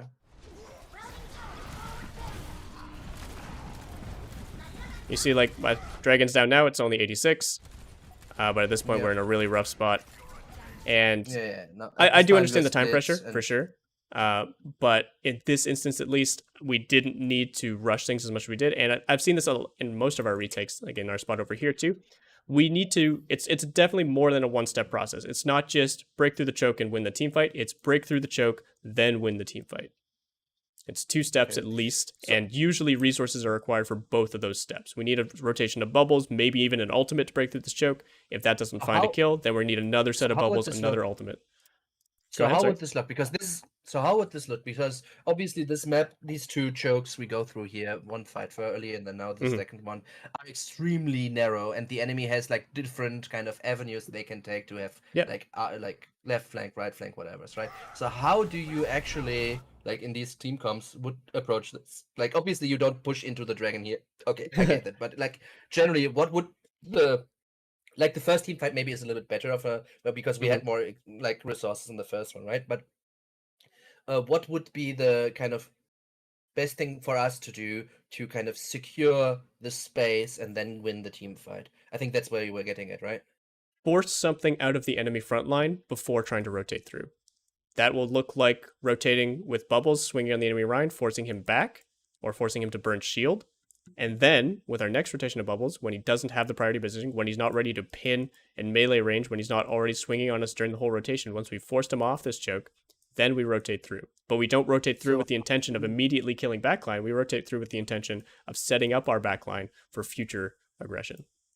So how do we win the resource fight in that though? Because that's the idea, right? Like get With resource, like get bubbles. an advantage of resources because Yeah, in this matchup, theoretically, it's straight up with bubbles. because Uh, theoretically, just finishing my thought here, Mhm. theoretically on both avenues, the my DPS has a lot of a harder time fighting the enemy, right? Again, going back to the Reinhardt's fighting around corners thing, a lot harder time fighting the opponent and shooting them than Yep, you're they right. shooting us, right? So what we do, and again, like this is like a team dynamic thing. It's not something that's going to fall on your shoulders as an individual. But the ideal way of breaking through a choke like this, if we're set on all 6 of us pushing through this choke, and we don't have members like Tracer who can force objective or find flank pressure and Yeah, things like this, which is the ideal thing, yes. yeah. The Reaper Assuming thing, we're sending yeah. 6 members to this choke, we expose nothing but our Rhine, who gets a bubble. Our Rhine's trade, the trade goes in our favor because we're denying all their damage and we're swinging for free on their Rhine. You can't matrix swing. Maybe off of that, they burn all their matrix and Diva backs up. Maybe off of that, Rhine goes to half HP and he backs up. Maybe off of that, they burn Immortality Field or an ultimate, and we wait that out. And then through our next set of bubbles, they don't have the same level of resources. We're slowly bleeding them out. And maybe we're setting up to a point where we're just edging further and further out to a point where our backline is getting value and it has the space to work. The problem I'm seeing right now, obviously a lot easier with like stuff like Lucio than pushing them through when you finally want to do exactly. And with Lucio, once you do find something like Rhine at half HP, you can then just instantly press the go button and then speed onto the Rhine and turn that into a kill, which maybe you couldn't do without speed. And set up your snipers on the bridge or whatever, right? Yeah. This is also why resources like Maywall, Baptiste Lamp, so insane, yeah. potentially even Flashbang can be really good because they're utility that helps you break through the space like this that don't just correlate to pure damage. Because if all you have is damage, your only win condition is like breaking the Rhine shield to force him back. But you have lots of other utility. You have damage mitigation. You have things like anti-nade. You have things like flashbang that if you get through Matrix can maybe stun the Rhine and burn him even faster. These kind of things. So basically what you would want to do, like in the earlier fight, I mean, this fight is whatever, right? I mean, this is like horrible. But on the earlier fight, have McCree not wanting to like left click all the time, but like move up a little bit and then throw the flashbang over the shield and right click, make right click a little bit and then get the advantage that way, right? Yeah, potentially. Or even like setting up something like this Ashe and like not committing anything until Ashe throws the dynamite. And then all of a sudden they're dealing with dynamite damage on top and Ashe's flank on top of the bubbled Reinhardt and these kind of things. Right. Okay. Yeah, I've really felt like there was a major kind of disconnection between this Reinhardt and what was supposed to do from the rest of our team. I'm not just saying that he necessarily played super wrong all the time, or whatever, but like the rest of the team didn't expect and like the enemy Reinhardt. I think, okay, I'm just gonna say it. I think the enemy Reinhardt was a lot better than our Reinhardt. Yeah, I think in the straight main tank matchup, you're right. But that doesn't mean we couldn't win this fight. No, absolutely. And I think you need to sort of choose in the moment when you're in these games, like who you're putting more priority on. Are you putting more priority on your Reinhardt or on your backline? Or the backline, yeah. So if you're playing more for backline, like put a bubble on your Rhine, let him push up, but then be ready for this counter aggression. Be ready to beam down Rhine and Reaper so they can't just push freely into your backline. If we're playing more around our Reinhardt, we use his pressure more to maybe even like flank onto someone like this Hanzo or just burn down this Diva entirely through the grab ourselves and then keep pushing and ignore our backline. But we can't do both. Not even Diva could do both in this instance, I would say. So we need to hard. I think I feel more comfortable being with my team as Diva, rather than this area because of for sure mobility reasons. Yeah, and you're not going to get any of these kills as Diva. Very unlikely, yeah. So yeah, I think this is a good example of, again, we're going too fast. We're not respecting the enemy's counter pressure or their huge inherent defender's advantage. These kind of things. Yeah. And we're trying to win too early. If we are committing to this, I think you need to commit even harder to playing around this Rhine, using bubble to go try and kill 3, because that's kind of what's needed to turn this fight. This is going to enable Ashe for longer, maybe keep Rhine alive. Like, sure, we're going to lose 3 members over here, but at this point, that's almost inevitable. In order to make this best play you possibly can, you need to play around what you've already committed to. Just kill the team for him. Yeah. Okay. Yeah, okay, so to have like something kind of to look to, to actionable. move forward Let's put it with. like this. Yeah, Yeah, exactly. your So you homework for say today. exactly. So Diva, like, don't cancel your shit all the time. Try to get the high grounds more and focus of Yeah. where you land. So there's going to be two major notes for Diva. One is be very explicit about your commitment window. Your conservative playstyle is very good, but you need to have a stronger understanding of when the enemy is committed and when we have the possibility of committing ourselves, so that we can do Mm, things like full matrix our Rhine in, or we can do things like stay in aggressive positioning when we're already ahead in the team fight. These kind of things, because we have the capability. The fight has been updated. We've just hit the newest patch, kind of thing, and now we can stay mm, instead of needing to play conservative. So there needs to be that mm. shift in mindset almost every team fight based on how the fight's evolving. Right, And then, yeah, right. the mechanical thing, which I think should be a lot easier to fix than identifying and building that game knowledge, is yeah, stop canceling your boosters so early. You're playing almost like you're just like a little turret on Ryan's shoulder a lot of the time when you're boosting, like to catch up with him. Boost for your own value, not only because you're going to get more damage and value from it, but because you're going to relieve pressure more easily. Because if they turn to Group focus on you, pressure. Yeah. let's use an example like this. If your Ryan's pushing here and you've, I mean, this is a terrible example actually, but say you've Because boosted you up cannot here. stand there. Yeah, Yeah, yeah, imagine you could though, and you were just yeah, on this yeah. little ledge here as Diva. If they're turning to shoot you, all of a sudden that's free swings for Ryan, and you I still mean, have generally, Matrix on your Ryan. All these kind of things. generally thinking, I like to tank as Diva as long as I have armor, like as a thumb Hmm. rule, right? I mean, it Yeah. depends on how many people I stare down, whatever, right? But as long as I have armor, I think it's a pretty good trade, generally. So before we go, though, is it just me, or does fighting as Diva against Genji and Zomba just suck? If you get hacked, I, it sucks. Yeah, against I Sombra, mean, yeah. even even without getting hacked, I think those two characters specifically, because they are like extremely quickly nimble and Hmm. small in silhouette. A I big have like I when I like, and Sombra always gets away, right? Like, I have yeah no way to actually kill her. Um, I mean, otherwise maybe if her, like, I don't know, her mouse unplugs or whatever. But for I mouse inputs, always yeah. feel like if I go in these 1v1s, it is just like a bad decision value wise. Like, maybe I need to do it so, like, for space reasons. But Hmm. like, generally speaking, like, if I fight a Genji, I think like he just farms his ult on me, and I have like really no real weight of killing him either, right? Because like deflect and jump, double jumping, and being like small, and like my rockets won't really be able. I don't won't be able to use my rockets against him because of deflect, right? And it's like, So I'm gonna draw a little graph. So this is gonna be you as Diva. Your right, uptime and your value can sort of be measured like this based on like how you're committing boosters and matrix in different areas of the map. You have relatively stable uptime. right. When you're going You up don't need against to something like reload, yada a yada Genji yada. or a Sombra, it'll look something closer to this, where they're waiting for Right, their strongest peaks, and they're trying to find value during their strong engage windows where they can blow all their cooldowns when they can find a hack before they're forced to TP right. out or give up space or wall climb away, these kind of things. Right, but they will only, because both of them, those characters can just get away, right? So they will Yeah, only fight me if you integrate like the two different things, where exactly. all the funny things would happen, right? So What this means is that over time you will have inherently more value than them if you can outlast these windows.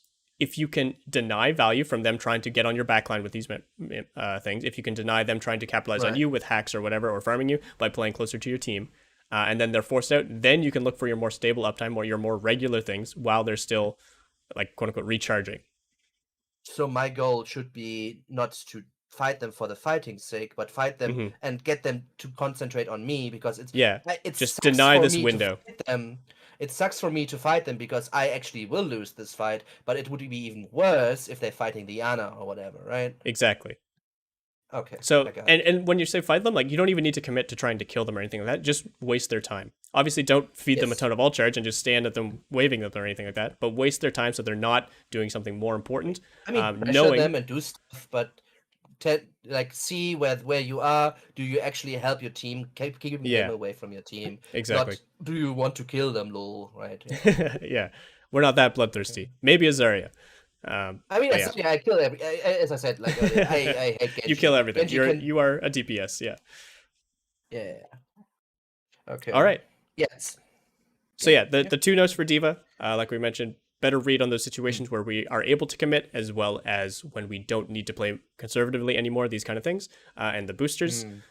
For Zarya in this, I think the general note is just, again, you need to pick someone who you're prioritizing because we can't prioritize first on the Rhine and trying to follow up a grab and then back on our team. We're not that flexible. Yeah, Maybe as Diva, you yeah, could potentially do both, but even then, it's a little bit risky. So, harder commit to what you are doing and be conscious about what you are committing to in the moment.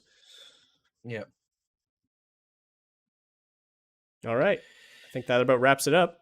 So, how much better do I need to get to be able to at least play with master players? What do you think? Because that's One, kind of my goal right now, right? your Zarya, at least, I think you do need to grind out some of your mechanics. And then your Okay, decision making on both heroes just needs to be more consistent and less okay. scripted, if you know what I mean. That decision to peel back on Sanctuary, that's what the map's called, when your Rhine was nanoed and there was no threat, that can potentially cost you a team fight. A team The fight. the Okay. decision to overcommit over here as Zarya, without respecting the enemy's counter engage and stuff like that, that did cost you a team fight kind of thing. Yeah, Even it though did. it might Okay, not have been but possible to that turn. one, I just want to speak about these things in this framework, right? Because that's my Mm-hmm. goal. So, what do I need to get to the goal, right? That's my ask. Okay, Right. cool. Awesome. Yeah. Cool, Well, cool, cool, cool, cool. Oh, as thank you very always, much. thank you for the session. Yeah, thank you for, well, giving it, for tutoring, I guess. Always a pleasure. Yeah. And yeah, best of luck in your future games. I'm sure we'll be talking more in the future. So until then, Hmm. good luck with everything. And yeah, stay on top of your homework. Yeah, I will. Thank you. All Take right. care. Have Bye a good bye. one. Bye. All right. Session number 1 done. And let me see. Second session today. Let me see if I can find them. Oops.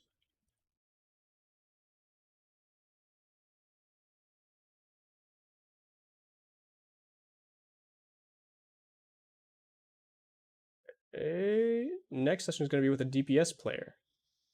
So that'll be fun.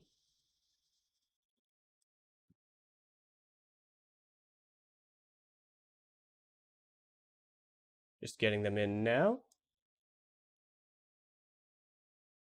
Oh, I always like coaching Ogara. It's always fun. It's always fun to engage with people who are like really actively, um, like really heavily trying to improve and really actively like note taking and coming prepared to these sessions and like really challenging themselves to find these answers, not just sort of like asking a question and getting an answer and just being satisfied with it. It's always fun. All right. So our next session is with Fleet Death. Hello.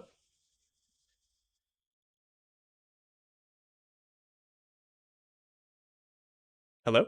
Fleet? Can you hear me? Looks like they're setting up their mic.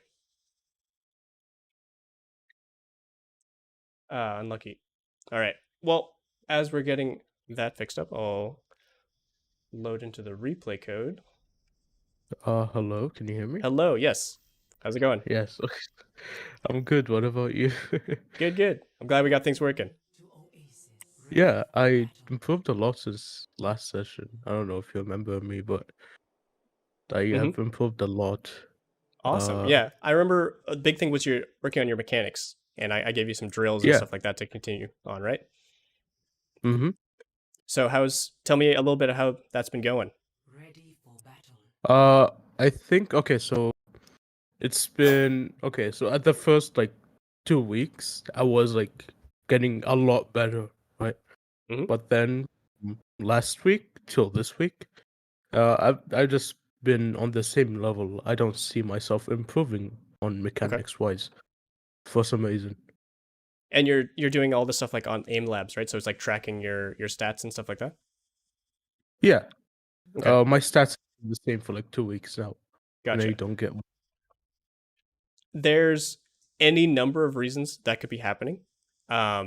Starting off with straight up, like you just might need a lot more time. Mechanics are something that are going to be always improving, even if it feels like you're plateauing. There's going to be things that like maybe your stamina is building up and you're just becoming more tired over time, and you need more. I mean, I don't want to call them workouts, but you need more time in those kind of training sessions to build up that stamina and that dexterity in your hands. It could be Yeah. you might need to experiment with changing your sensitivity and finding something that suits you a little bit better. It could be even upgrading your hardware, maybe something like a higher hertz monitor or a better mouse or anything like that can be I holding you back. upgraded from 60 to 300 hertz. So Oh, that's quite a jump. Nice. yeah. So yeah, that shouldn't be a problem. Okay, yeah. So it's not the monitor then. Well, yeah, it could be any number of things. And then keep in mind also transferring those skills from just the raw mechanical practice into game setting in Overwatch is like a whole nother jump. So even if you're seeing improvement in aim labs or in training modes or anything like that, you might not see direct results in your gameplay until you give yourself the time to translate that progress into actual ranked play and stuff like that. Everyone's going to be uniquely different. I would recommend first thing is experimenting with your sensitivity. I've heard a lot of people just haven't tried enough different sensitivities, and I know pro players who are still experimenting with their sensitivities when it comes to in-game and mouse stuff.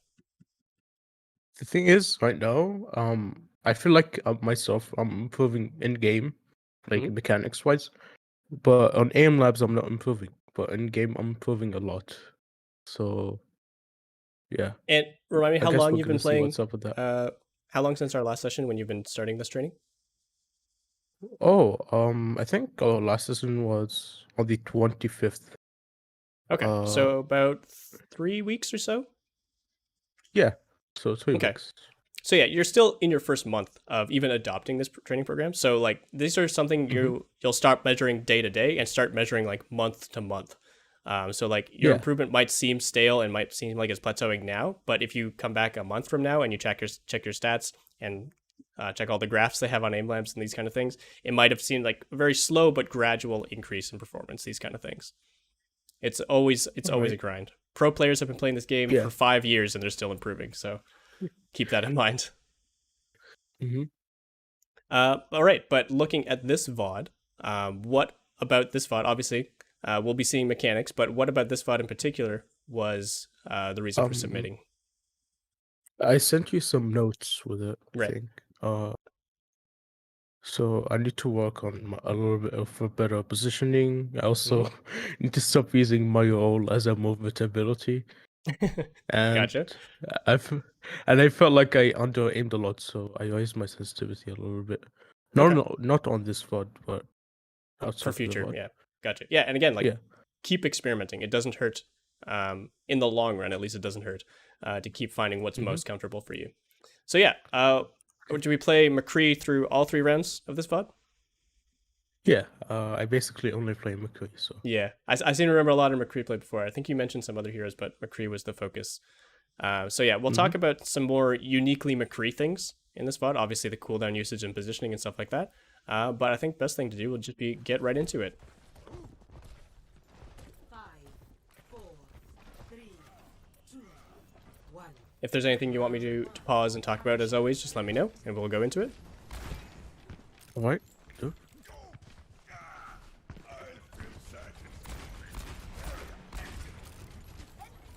All right. This is my first mistake.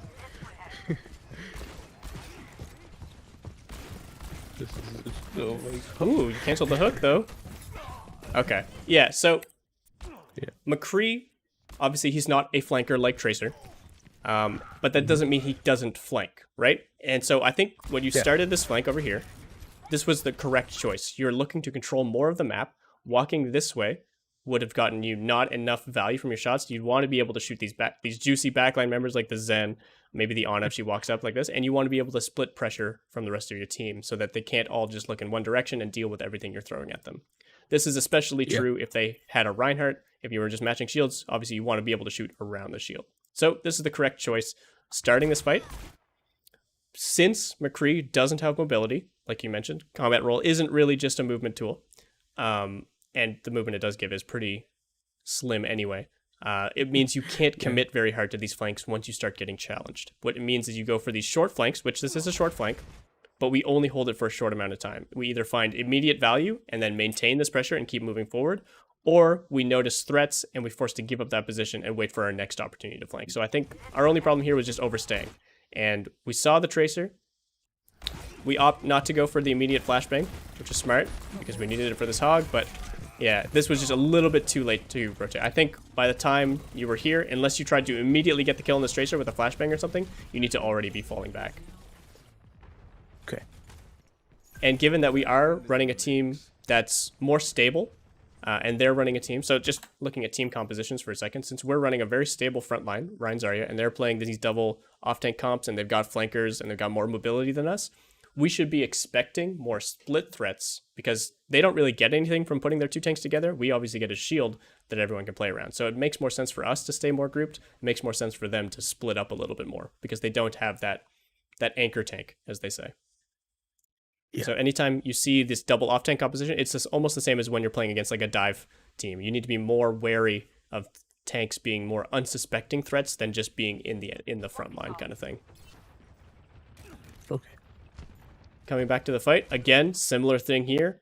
Does it make sense? If we're worried about split threats, does it make sense to open with this wide of a flank when we're not going to be able to get back to our team very easily? Like, unless you go and you immediately get kills and your team follows up and immediately finds value, this is going to become a very dangerous position.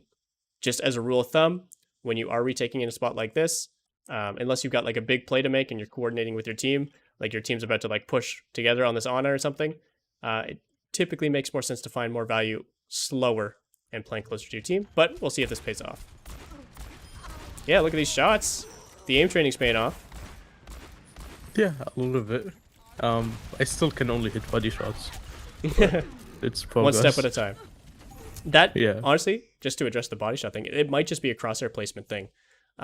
This is something that's happened to me a ton in games like Valorant, in games that are just slightly different than Overwatch in terms of hitboxes and stuff like that, where I just don't hold my crosshair high enough for the game. And you might need to just like overcompensate yourself a little bit. And like, instead of aiming, the general rule of thumb is like aim at someone's neck when you're trying to hit a headshot, but maybe you need to start aiming at the tip of someone's head. Just making that mental difference could be like something that's holding back your pattern and your, what's the term I'm looking for? Your habits in terms of your aiming. And again, given that we no longer have any pressure on point, we saw people die in the kill feed, we need to be thinking about giving this flank up even more. Last thing we want to do is just be like permanently locked into a duel with Tracer until eventually Hog comes up and hooks us like last time. Yeah, we're backing up slowly. Again, we're very eager to flank. I'm noticing this a lot. And again, we're just ignoring the fact that we have a shield and they don't. Like, worst case scenario, if you're with the team right now, you're still shooting bodies. You're not shooting a shield or anything right now. Like, you're still able to shoot maybe this soldier, maybe the six of you. It'd be better if you all went up here to dislodge the soldier or something like this, but like, you can always shoot at D.Va, you can always shoot at Hog, even if there's no other targets, and you're not shooting at something like a Rhine shield that you need to be able to get around to find damage. Yeah. But yeah. Because like, it's so easy for them to turn your 1v1 with Tracer into a 2v1 versus like, there's no support from your team that you're ever going to get unless you're with them. I kind of messed up here, to be honest. So yeah, a note for the sleeping D.Va. 1, this is not optimal range for the right click. 2, we were not at full ammo. And 3, we had the capability of closing this distance. So I think pure optimization thing here, and you don't need to do this 100% of the time, but understand like how you're going to be able to get the most damage in situations like this. Okay, never mind. You were full ammo. I don't know why I thought you were down a shot. So right here, what you can do is you can roll. You aim for the headshot, then you flashbang, then you right click. Because she's about to wake up anyway. So we can only get like probably like one shot in before she wakes up, but we can still aim to make that a headshot to get that early burst damage. We flashbang to prolong the stun, and then we go for a right click. But right click, rolling into right click. Also, no reason to swing this wide when we don't know what's up there, when we don't know what kind of threats are poking from here. Once D.Va's around this corner, think to ourselves, you're basically, from here, this was our space, but now you're walking into enemy space.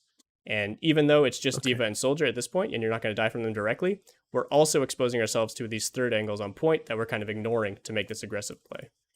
So it's not that this was like a bad thing to try and chase this D.Va solely, but it's the other threats that are involved that we need to be wary of and keep them in the back of our mind.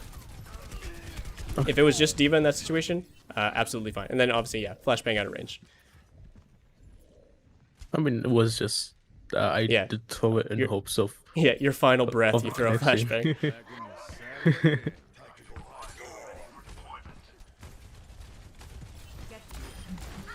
All right, nice.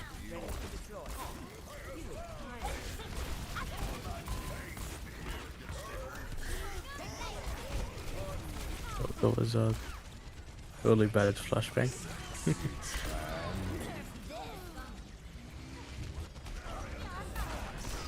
Ooh, almost got her. Yeah.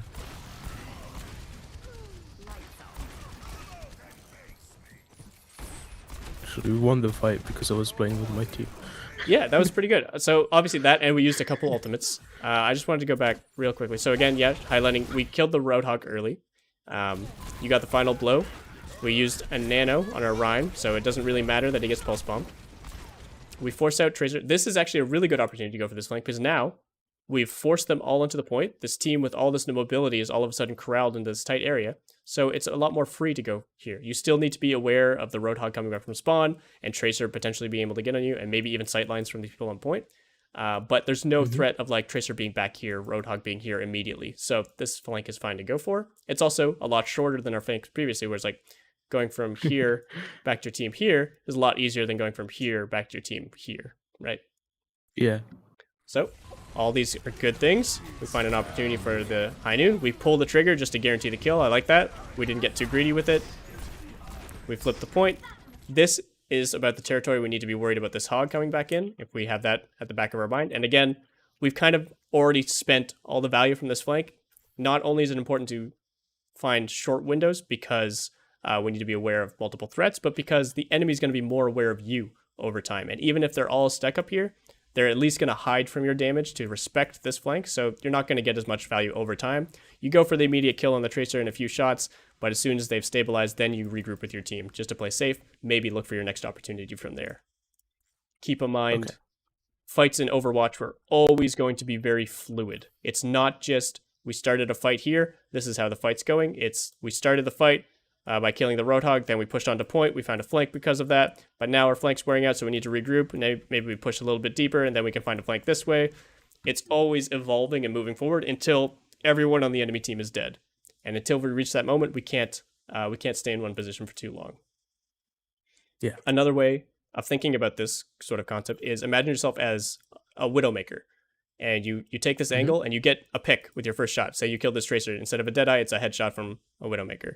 The enemy team is going to be very aware of where you are based on that shot, and you're probably going to need to reposition to find a new angle, as well as stay safe from any enemies that might try and dislodge you.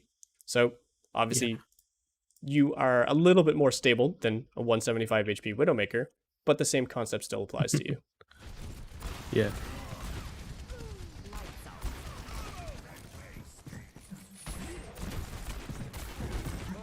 Here as well, I would like to see you, instead of prioritizing just damage non-stop and getting traded out by Roadhog here, take some priority position. You've already flipped the point. Based on the kill feed alone right now, we are already winning this fight. We don't need to make aggressive plays to finish this fight right away. We can play this fight slower, and honestly, it'll benefit us more if they lose this fight slower because we're getting progress on the point. If Roadhog decides to move around, choke to choke, continue touching, and then die like after 10 seconds, that's way better than us getting this kill on him right away and him just being back in spawn sooner. And obviously, worst case scenario is he gets a kill, which is also something we're giving up to him. So put more priority on your own position. Since you don't have mobility, even as much as Soldier, you need to be thinking about repositioning sooner. Same thing goes on the flank. Same thing goes when we're winning a team fight. Don't stay in the open just because you have targets to shoot at. Think about what's going to benefit you over time. Okay. Oof. Because yeah, if we all just played stable there, if you were still alive, for example, and maybe we rotate in here and we play a little slower, we bait them into us, then with our spawns coming back and with them being a little bit staggered, maybe we can find something. Or maybe we can just even poke out the Roadhog, because again, he's got no shield in front of him. Maybe just our damage alone is enough to force him back. Right.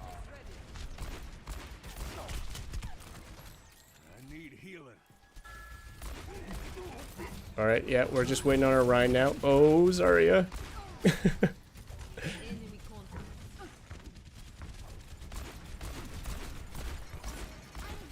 Good. Good flashbang. Nice job. So again, this was a good little expedition to go on with your soldier because this was our space. We got a kill on their Roadhog, so they have no more threat in here, so we can do whatever we want in our space. We see an enemy in our house, basically, and we go punish them for it. This is incredibly safe to do because even with our Reinhardt dead, there was nothing able to contest this space. Unless Tracer's going to try, they're not even on Tracer anymore, never mind.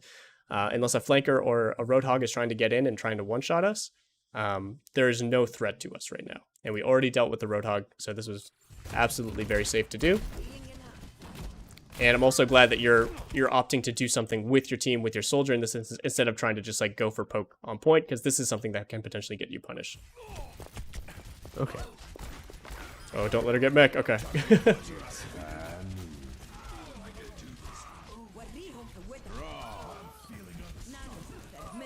Ooh, there's the hug. I heard him. I heard one footstep in my ear, just barely. So again, not bad to go for this high noon. Basically similar situation to last time, but again, similar to last time, we need to have in our back of our minds this hog flank, and then as soon as we don't get value, I think even before this moment, you could have canceled it a bit early, expecting not to find any value. We should either be immediately running into our team or playing like a safer angle over here by rotating back here, but we need to keep our threats in mind. And in addition to these threats we're seeing on point, there's still the threat coming back from spawn. So in this instance, I think best move would have just been to move over here with your Ana. I think moving to point here would be a little too risky unless your team goes to deal with these people first. And it seems to be we're hyper-focused on this soldier. So it's a rough spot to be in. But we kind of second-guess ourselves and double back and end up hooked out. Again, just highlighting the fact that we need to make that decision a little bit sooner.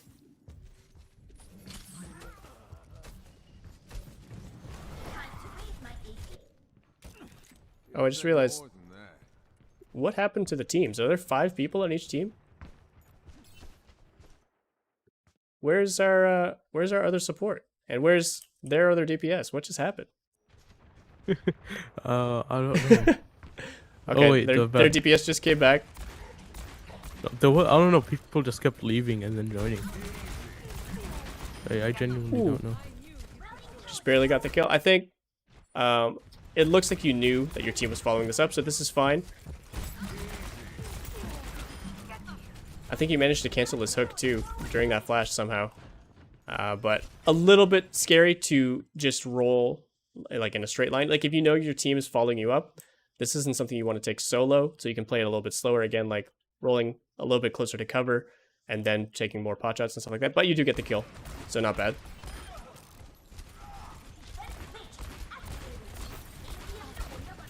Yeah, see how easy it is to just shoot when you're behind Ryan Shield? Even if there's low value targets like tanks and stuff like that. It's free space for you. Now with 2 members going down, unfortunately though, it becomes a lot harder. This is kind of, this isn't on you, but this is kind of showing what happens if we try to play too fast. So not only do we lose our onto the bomb, but our Zarya stayed up really aggressively when they were making an aggressive move. And similar to you needing to give up a flank sooner, like we saw a couple times, this is when we needed to give up this frontline pressure sooner. So even if you were just staying with the Rhine, I'd like to see you moving back with him during this moment to stay stable, because they are using ultimates, they are coming in. They have numbers advantage inherently because our support disconnected. And we shouldn't be trying to maintain aggression here.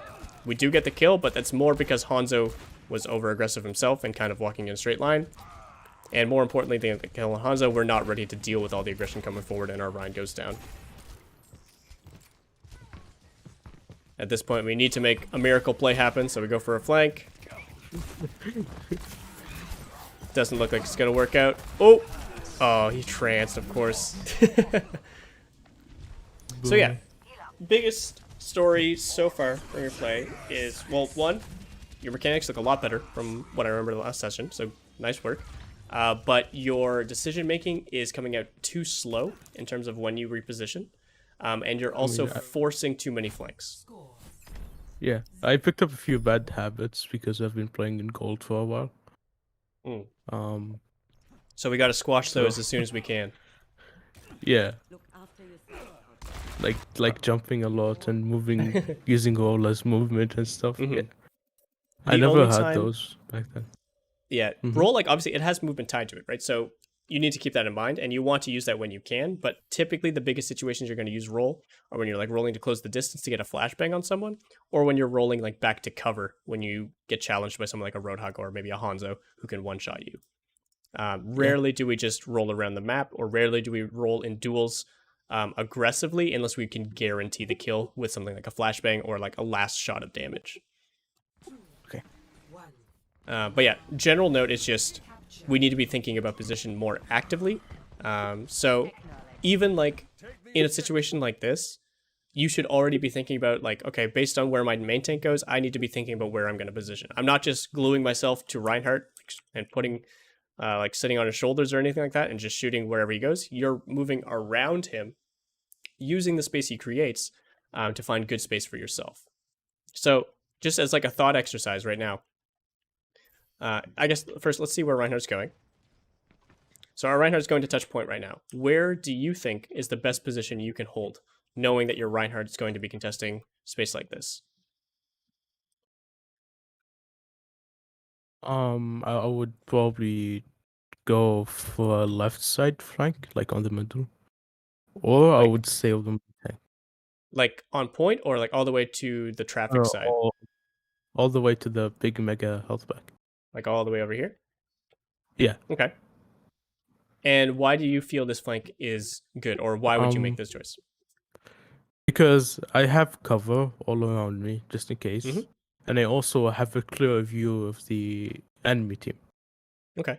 Um, What I'm worried. but- So you're absolutely right. You have cover, you have a mega pack, you have somewhat easy access to your team if your Reinhardt's playing on this side. But you don't have what we call like a strong angle isolation. So if the enemy team has 6 people right here, yes, absolutely, you can do whatever you want from over here. But if they send members to come challenge you here, is this a place you're going to want to be in for very long? If they send a tank, especially to a space like this, if there's a Sigma out pushing you, if there's a Hog out pushing you, these kind of things. What I'm worried about this kind of flank is you haven't gotten the information yet. And Yeah. by just going, so right now, like obviously you see nothing. You see nothing from the enemy team. Maybe we can assume they're going high ground. Maybe we can assume they're going main because a lot of teams do that, but you can't guarantee that. So the only thing we can guarantee right now is where our Ryan is playing. So what I would like to see is if you want to make a similar aggressive play, start by doing it on point. If you see the enemy team, if your Ryan's matching over here, for example, if you see the enemy team, then sure, you can rotate up here and maybe hold that space. If you address where Hog is, where Hanzo is, where Sigma is, these kind of things, then you can move around them. But until you take in that information, it's impossible to make like the correct choice, quote unquote correct choice. Yeah. So when it comes to, and we'll focus solely on positioning for this VOD, but this ties down to every decision from target focus to ultimate usage to everything. But when it comes down to choosing your position or making any decision for that matter, there's 3 steps you need to do for making anything. You need to take in information. You need to process that information. You need to decide what you're going to do. And then, of course, you need to execute on that choice. So right now, we're processing and executing with imperfect information because we're not giving ourselves the time to scout out. And there's a couple habits I want you to start picking up, some really good habits that I personally think every player should do. So number 1 thing is hitting tab at 15 seconds.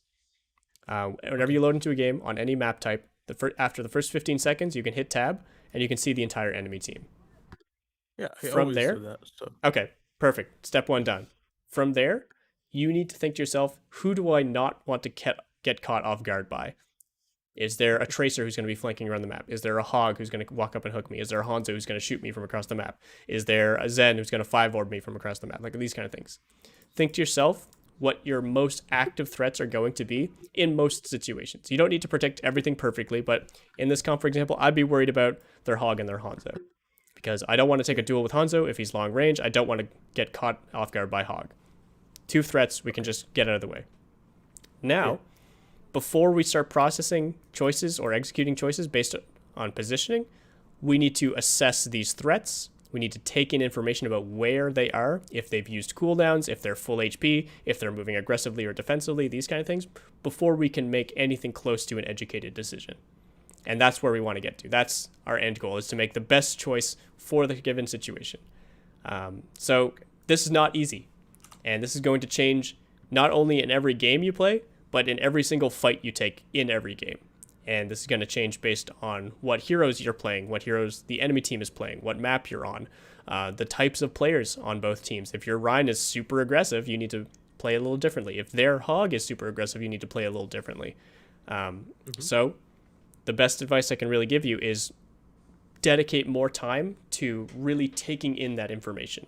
Really pay attention and be strict on yourself about like, okay, am I asking myself the right questions to actually come up with the right answer? Or am I just thinking of what's going to happen without seeing anything and just playing out the script that's in my head and then potentially getting caught off guard by something unexpected?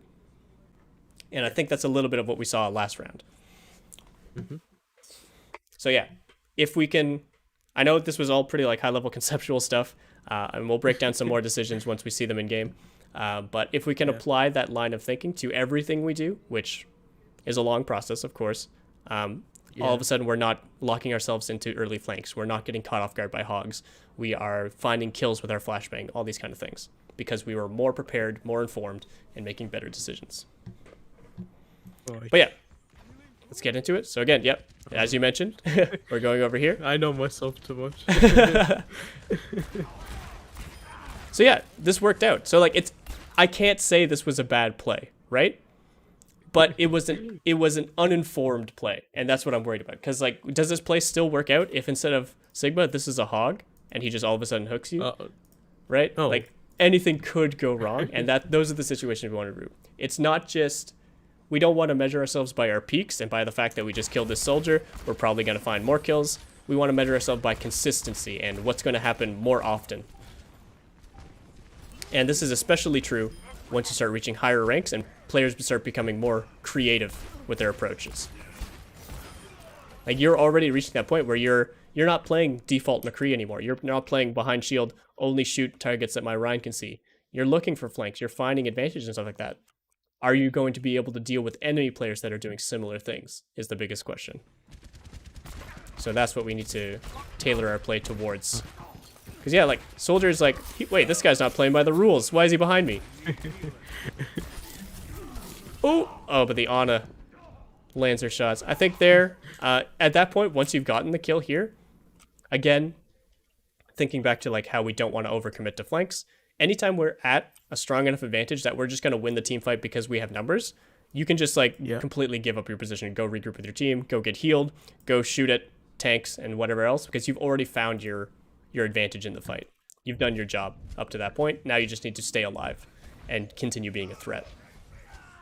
Okay. Let's start over at the beginning.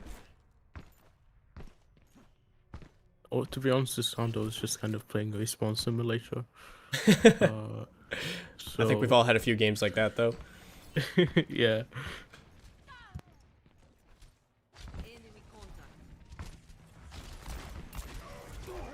Nice little headshot.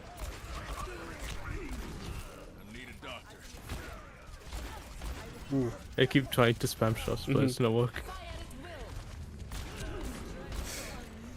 Okay, I like that you fell back at least. I think, so first things first, generally speaking, when you do get locked into a duel like this, it's one thing, but then when you're choosing to push to continue the duel, anytime you're pushing around a corner or through a choke, you're walking into disadvantage. If, for example, Hanzo has a sonic arrow or anything like that, or he's just like pre-firing a shot, he's going to have that advantage, and since he has one-shot potential, even if you're at full HP, this can potentially go wrong.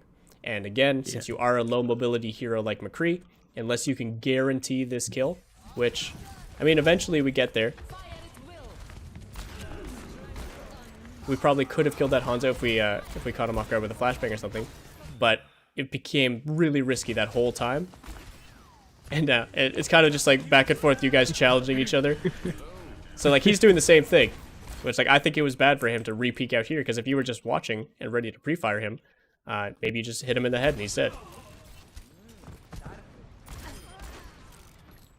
But yeah, be very cautious about pushing for space solo like you were there, especially if they already know you're coming. Your best bet on McCree is to hit short, unexpected flanks. you don't have the mobility or the self-sustain to stay on the flank for a long amount of time. So you need to make sure that the short amount of time you do have is very valuable and as explosive as you can get it. Nice follow-up.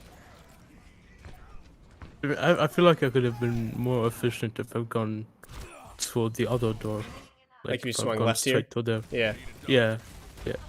I think either way is fine. I mean, you do get the kill, but here I don't like that you just take yourself completely out of the fight. I would have liked to see you keep in mind what's going on with your team right now. Again, just focus on taking in that information. At least like turning around to see if you're getting chased or anything right now.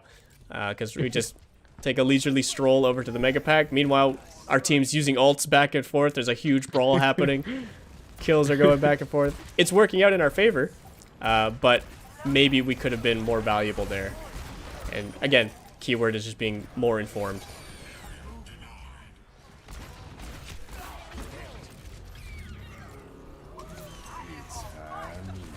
This is more like a zoning ult too. No, I was about to say, I really like that zoning ult.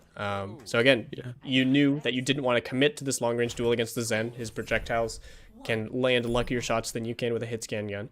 And you didn't overcommit there, which was good. And then you just use your ultimate to make sure that they can't ignore you, which makes their approach slower and more predictable, all these kind of things. So yeah, overall, that was really good. But again, we're seeing some of the same habits where you're overcommitting on flanks, you're a little bit too ambitious, and you're not getting punished for it to your benefit, but it's not the most consistent play that you're making, and that's what we want to push ourselves towards. So yeah, if you are choosing to make those extended duels happen against someone like that Hanzo that we saw, make that choice as informed and explicit as possible, so that if you force them back around a corner, maybe all of a sudden you stop for a breath and check to see where the enemy team's at. If the whole enemy team is retreating, maybe sure you can continue chasing because you're going to meet up with your team at their spawn door or something. But if your team's getting pushed back, maybe you just give up on that duel because you've already forced them back, and you can keep shooting on the enemy team while you're sort of matching front lines, these kind of things. Just taking in more info, updating our win conditions, updating our decision making as often as possible. Okay. 3, 2, 1. Round 3. Capture the objective. This map is probably McCree's favorite map on Oasis. It's very easy to find really short, easy flanks on this map, in both the right room and on the high ground. And they take As we're about advantage to of that a lot. Yeah, Yeah. perfect. So, Tracking's still bad, Hmm. but I think these shots are fine. I think what you're doing is a really good too, by the way. So number one, you have the option here of either like playing safe by this door, you're just a roll away back to cover and your supports, or you could go more aggressive, which based on your previous rounds, I kind of expected you to, not gonna lie, to go like around the shield fully or even onto enemy backline members. what the no. so that's kind of the vibe I was getting from like the duels you were taking with that Hanzo. That was sort of like the feeling I was getting from your flanks. But this is much smarter play. And again, now that they have a more stable front line, this is the kind of play we need to be making in order to find an advantage around the shield. So that's really good. And our pressure was good up to this point. Unfortunately, our Rhine ends up going down. I didn't see exactly what happened, but it seems like he just got the worst of a trade or he let his shield burn too early. But yeah, this position is really, really strong. We're respecting our threats. Nice. We get a little pick on the Ana. Yeah, and look, you're just, you're free firing now. Yeah. Beautiful. So this was a result. So remember what I said before of you, whenever you do find the initial advantage of just playing together, this is them not doing that. The Rhine fell down, which is one thing, but their diva just completely splits herself from her team, allows you to take this 1v1, which benefits you because she's ignoring you. And this whole time, like, all they had to do was just live, and they probably would have capped the point. But instead, they go aggressive, they try to take more space than they were allowed to take, and we leverage that against them. So this was really good. But also a lesson in what we don't want to do when we find advantages. We don't want to be pushing up and taking more 1v1s when we don't need to. Yeah. Ooh, maybe like that. Yeah, exactly. Like, you had already done your job. We had already found all the kills. We were waiting for a Rhine. He just got back, I'm pretty sure. And you were perfectly fine taking a few pot shots from here, but that roll is what sort of sealed the deal on your death there. Yeah. You put yourself in a situation where you needed the kill immediately, and I think even you didn't even have a chance because they killed you like during your roll animation. So it was a rough one to come back into. Yeah.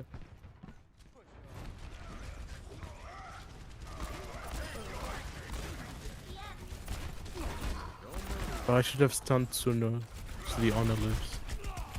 I think that Anna's dead either way, to be honest. Ooh, I thought you were dead too. But we make it out. Even if you do stun that diva, I feel like if her boop was enough to get the kill, then her micro missiles also would have been enough to get the kill at range, or even her shots. Yeah, I guess so.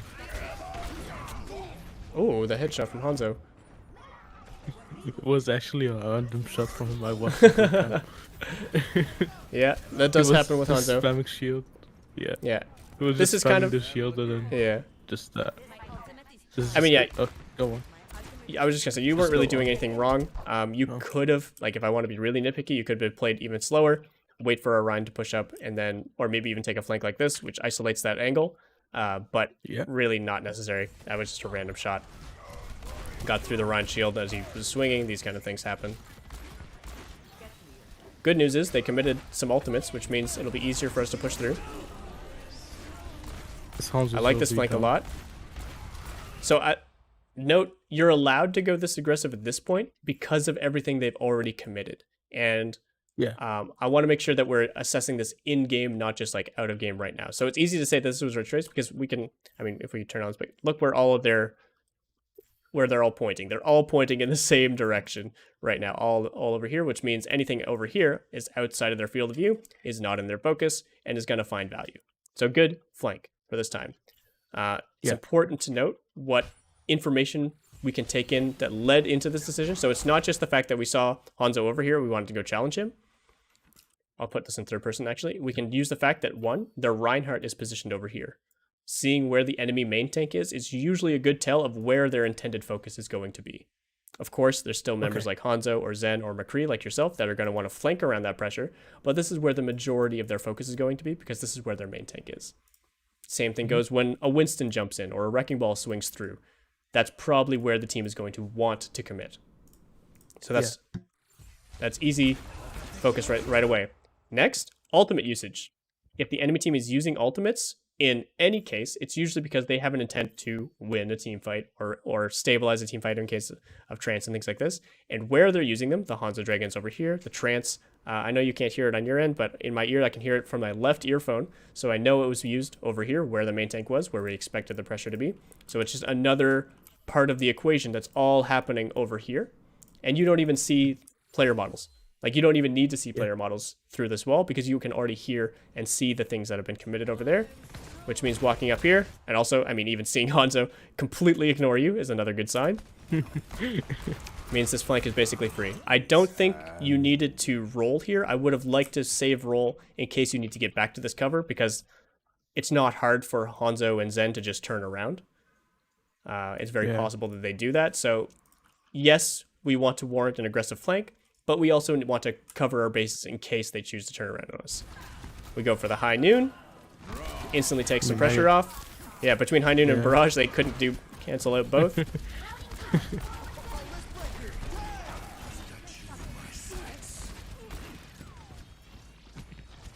Making use of the beat here, walking forward. Again, similar situation. We see where their main tank is committed. We saw their soldier run away from this space. Again, I don't think we needed to roll. I think in general, unless you are rolling up to guarantee a flashbang kill or things like that, I want a bit of your homework to be saving roll for defensive use. And not only saving it, but putting yourself in a position where it can actually be used defensively. So here, easy roll back to safety. Up here, not so much. You're still exposed if you roll back to here. So keeping that in mind, that even though you have some form of mobility, it's not very strong. It makes flanks like this really good because you can roll back out, but flanks like this still risky because rolling back here doesn't really do much for you. Yeah. I was under aiming a lot in this one. I think he saw that a lot. Yeah, honestly, I'm trying not to comment on mechanics too much because you already know and you're already working on them. Yeah. This is a wild flank, but you know what? It's fine. Okay. Another one of those No, it's not situations fun. where it's a little bit of unnecessary risk. So at this point, So when we kill the soldier, we just demech the diva. We are winning this team fight, right? I think you know this, which is why you opt to continue going and go aggressive. And I think keeping aggression is a good thing. You can almost expect your team to follow up these kills. Maybe not immediately, like we're still cleaning up these people, but the movement of the fight is heading in this direction. So you are still evolving with the fight, maybe just a little bit too quickly. I think this flank is what's scariest to me. Although, at this point, seeing that they're not looking at you, you can stay here a little bit. But again, rolling forward to guarantee this kill on the Zen is sure good, but it's also like, if this Hanzo didn't for some reason jump across the point and he just stayed with Zen, you're dead. If this Rhine was a little higher HP, you're dead. And yeah. I'm gonna die anyway by the Ana. Man, the Ana seems to be the only one hitting their shots. So yeah. And yeah, as you noticed, obviously you had the roll, but doesn't really get you anywhere. At that point, you would have needed like Rhine to come escort you out or something, or have them all miss their shots. So yeah, anytime we're rolling aggressively, it seems to be pretty much a mistake. Like rolling back from spawn is one thing, because you know you're gonna have it back up when you really need it, and these kind of things. So save your rolls for when you're making defensive moves, or you like absolutely need a reload to win a duel or things like that, or when you're closing the distance to get a flashbang.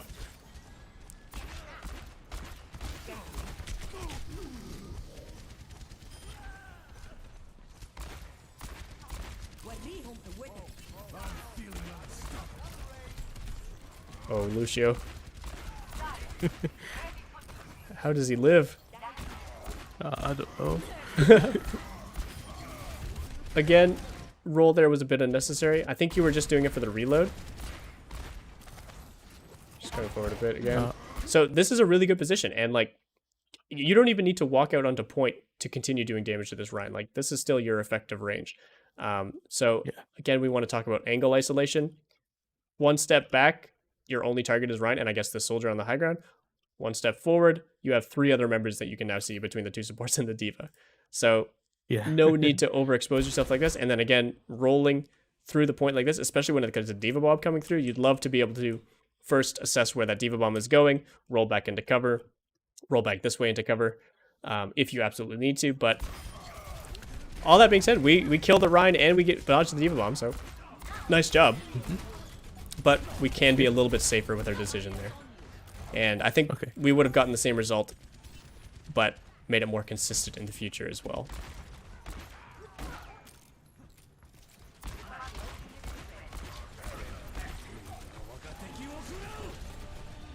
Good roll. That was good pressure on the Hanzo. Hanzo. A bad roll.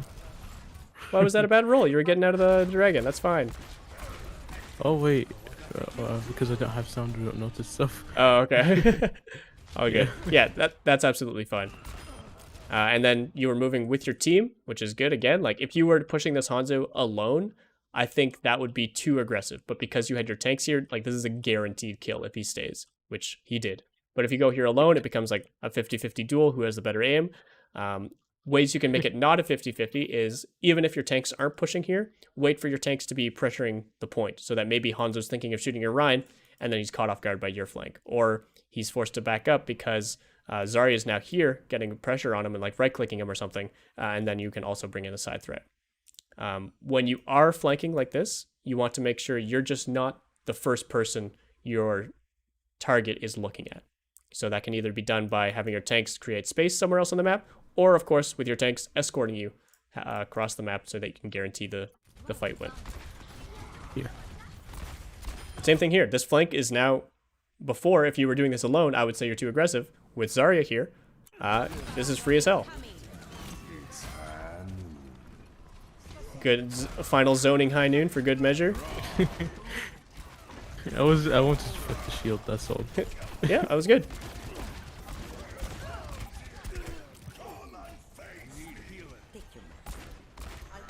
I mean, we won, but I felt like I didn't deserve the win, so. No, you hit. So, number one thing you did was good damage. So, that's a lot of your job as McCree, and you were setting yourself up to take strong angles and stuff like that. I think, though, you were overcommitting still in a lot of situations that you didn't need to. Whether that was over-aggressive flanks or rolling forward into things, or committing cooldowns too early. Yeah. it was a lot of different things, but I think that all stems from the same issue of you not trying to think bigger picture with a lot of your decisions. You're not taking in the most information. You're focusing on a single target a lot of the time. And you're focusing on a single position because in general it's good, not because it's good for the specific situation. And I think best example of that was like a first fight on the second round where Yeah. like you're right. How far back was it? Still further back? Yeah. Like, yeah, you're right. Sorry. This is a good position. And you can do a lot from this position. You can both shoot front line from here or go aggressive on the back line here. But that doesn't mean it's good in every single situation. It happened to be good in this situation, which, again, I know this can be hard to sometimes see, unless we're showing direct comparisons to what actually happened in game. But I think you can imagine what would go wrong if there was a hog here, if the soldier was expecting you and hit a few more shots than he did, if Sigma was here with a shield and then soldier takes the duel on you. Like, X number of things can go wrong.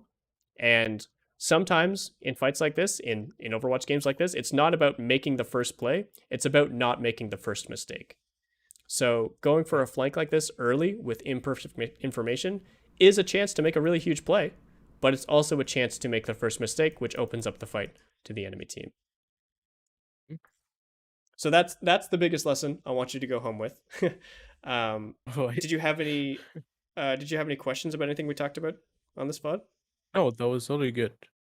Awesome. But like, I sometimes have trouble playing on maps with a lot of high ground. Mhm. It's like, let's say, Watchpoint Gibraltar, Sure. because McCree is really slow and he doesn't have any mobility, like vertical mobility. Like, I don't know how to position on that map most of the time. Gotcha. So let's fly over to Watchpoint Gibraltar and let's walk through it a little bit. And I will say you picked the most complicated map to talk about, so I'm glad. Let's load in and talk about some options we have. So let's imagine we're attacking first point, and you're wondering how to get value from high grounds and stuff like that. Yeah. So flying over to first point. So obviously everyone knows this is a map with very little flank routes, as it turns out, but very important high grounds.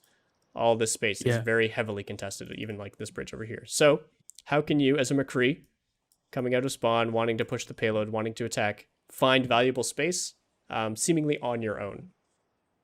So there's similar to what we talked about in that last round. You can't do anything purely alone. You can't walk into 6 members on the enemy team and expect to just walk onto these high grounds and them not doing anything about it. So what you need to leverage is what your other team is doing.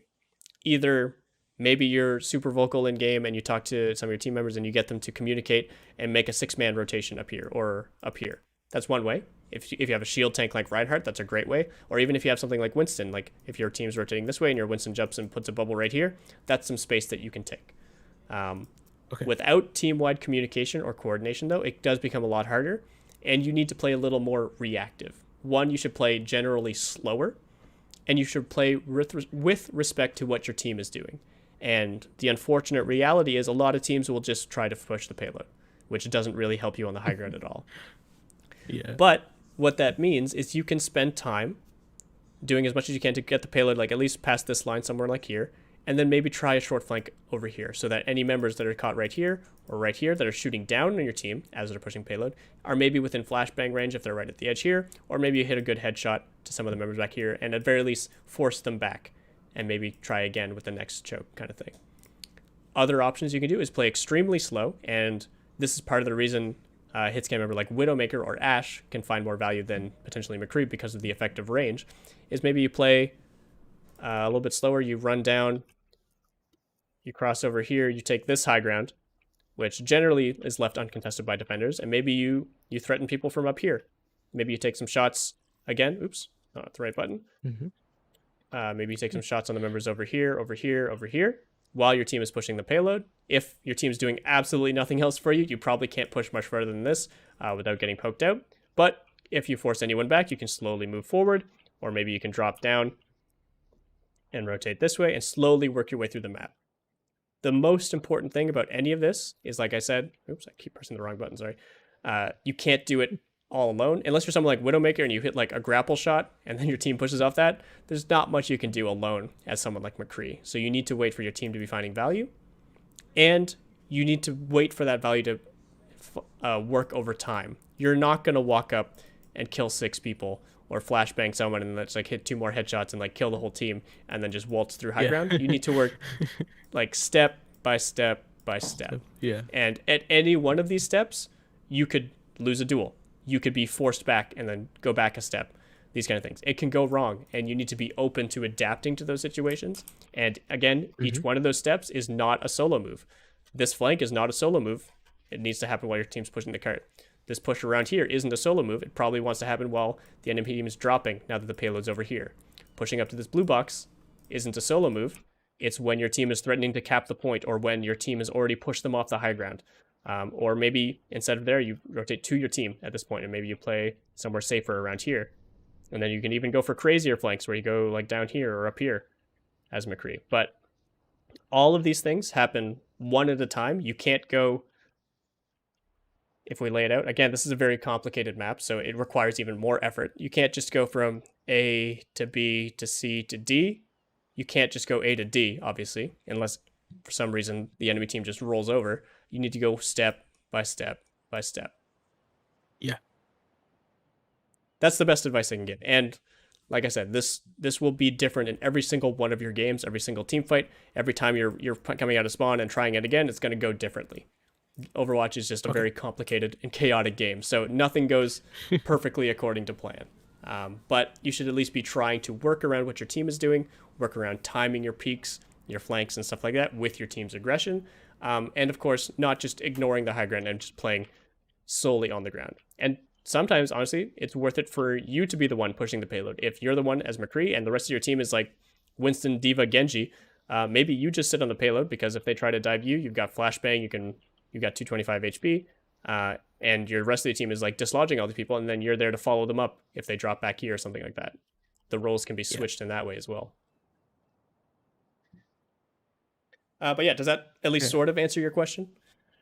It does. Well, I don't know if we have any time left, but if we do, can you do the same thing for Dorado? Yeah, sure. We got a bit of time, so let's get into Dorado. So again, we'll probably just talk about first point, because first point is probably the most important point on both these maps. So Dorado, again, your options are limited, but not 0. Okay. And again, this is why you see heroes with longer ranges or more mobility than someone like McCree on these types of maps, because they just have more options in these situations. It's easier for a Winston Diva, to get up here and contest these spaces than it is for a Rein Zarya. It's easier for a Tracer or Widowmaker to contest these angles than it is for a McCree. But that doesn't mean you can't do anything. So generally speaking, most teams on Dorado will of course hold somewhere around here, use this long sight line, and then as the payload's pushing around the corner, we'll drop back in over here. That's pretty much how most Dorado games go, in a nutshell.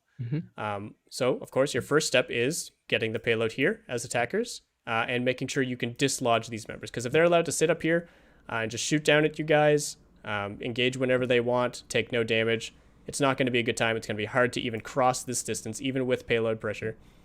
So we need to do something. The best thing that I'd say McCree could do is do a long rotation up here. This is generally uncontested space from defenders unless they are really spread out and they have members both here and here. This is generally going to be a relatively free rotation unless you're getting like picked from Widowmaker across the map or something like that.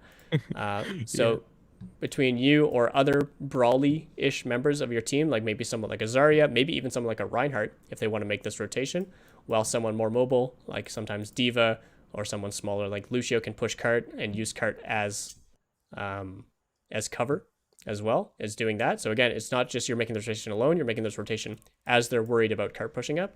Then by the time this is happening, maybe you push up a little bit further, and then all of a sudden you've got an angle like this onto enemies, or like this to potentially get some shots in, instead of an angle like this that you would just be on the ground. It also opens up opportunities for you to flank across this way. If they're slow to rotate, if they left supports up here or individual DPS up here, maybe you can collapse on them up here. Maybe if you're not here alone, keep hitting escape by mistake. If you're not here alone, if you're here with Zarya or Sigma or Ryan, and you just push these members out before they rotate. Again, this happens in conjunction with the payload pushing. Maybe you catch someone off guard, and you're safe to do that because you have a tank with you, that kind of thing. Yeah. But yeah, again, like I said, this won't work 100% of the time, and people will do things like pick you on Widow, or come duel you as Tracer or Echo, and like come outplay you as you're trying to make this rotation work. But it's just an idea of how you can use the map to your advantage, not just playing where the payload is, playing on the ground, because high grounds are hard. Yeah. Okay. Once I learn, okay, I'm probably gonna try to learn Widow. It's gonna be hard, but I would I'll recommend try. trying Ashe over Widow if you're not 100% sold on learning Widowmaker. Obviously, Widow more mechanically demanding, more feast or famine type of hero, and generally less flexible than someone like Ashe. Ashe is Okay. like a really good middle ground between McCree and Widow, where you don't obviously have the same kill threat, but you're a lot more survivable. Your movement's a lot more flexible with Coach Gun, and Yeah. you're even better at shooting tanks than McCree is with your dynamite and stuff like that. Yeah. So if you're open to Thing is, learning, like, yeah, Yeah. So I mean, I don't like the scoped thing for Ash because it's weird. It has a little bit of acceleration for some reason. yeah, I it's guess I just have to learn that. there are some Yeah. settings you can tweak that are specific. If you weren't familiar with like scoped settings, so on Ashe, where is it? So relative aim sensitivity while zoomed. I don't know where I got this number, but it's what I've gotten used to. This might even just be the default number. I'm not sure, but this is good to play with as well. You can find calculators online. I don't remember any offhand, but I remember when I was playing this game a lot more, there are calculators online to help you get as close to 1-to-1, so it's like the same sensitivity when you're zoomed in or zoomed out, that you can play with. Okay. All right. That was great. But yeah, thank you again for coming in for the session. I hope you got lots to work on. And Yeah. you got to find some success in your future games. As always, keep up the mechanical practice. We didn't talk about it basically at all in this VOD, but I can tell there's been improvement, but there's still a long ways to go, so keep that up. And just- yeah, One last thing, can you please write all the things that you want me to do, like on a message on Discord or something, so I don't forget. yeah, you bet. And I mean, this will be going up as a YouTube VOD as well if you're ever keen to rewatch it. But just to lay them out right now, so yeah, keep up mechanics. That's just your goal until the end of time, just like every Overwatch player.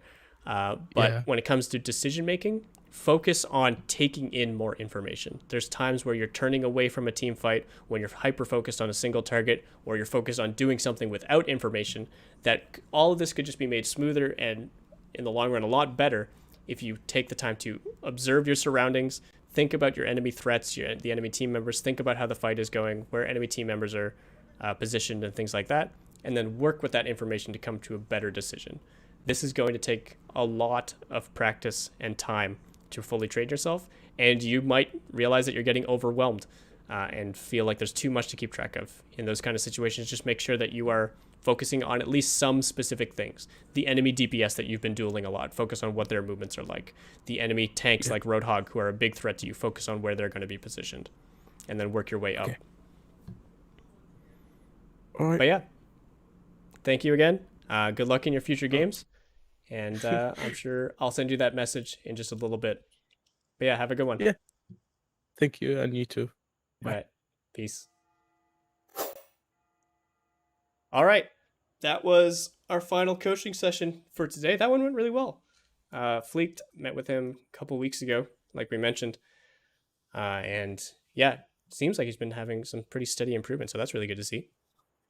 Sorry to everyone in chat that I've been ignoring. I tend to give my 100% focus to the actual coaching session. These are paid sessions, so I want to give them the full focus of all my time here. But appreciate you all you guys tuning in. Hope you guys all learned something. And yeah, tomorrow, I believe the plan for the stream is I'll be doing some review of the Overwatch League June Joust finals. So that is going to be a long one, but should be pretty fun. So I will see you guys there.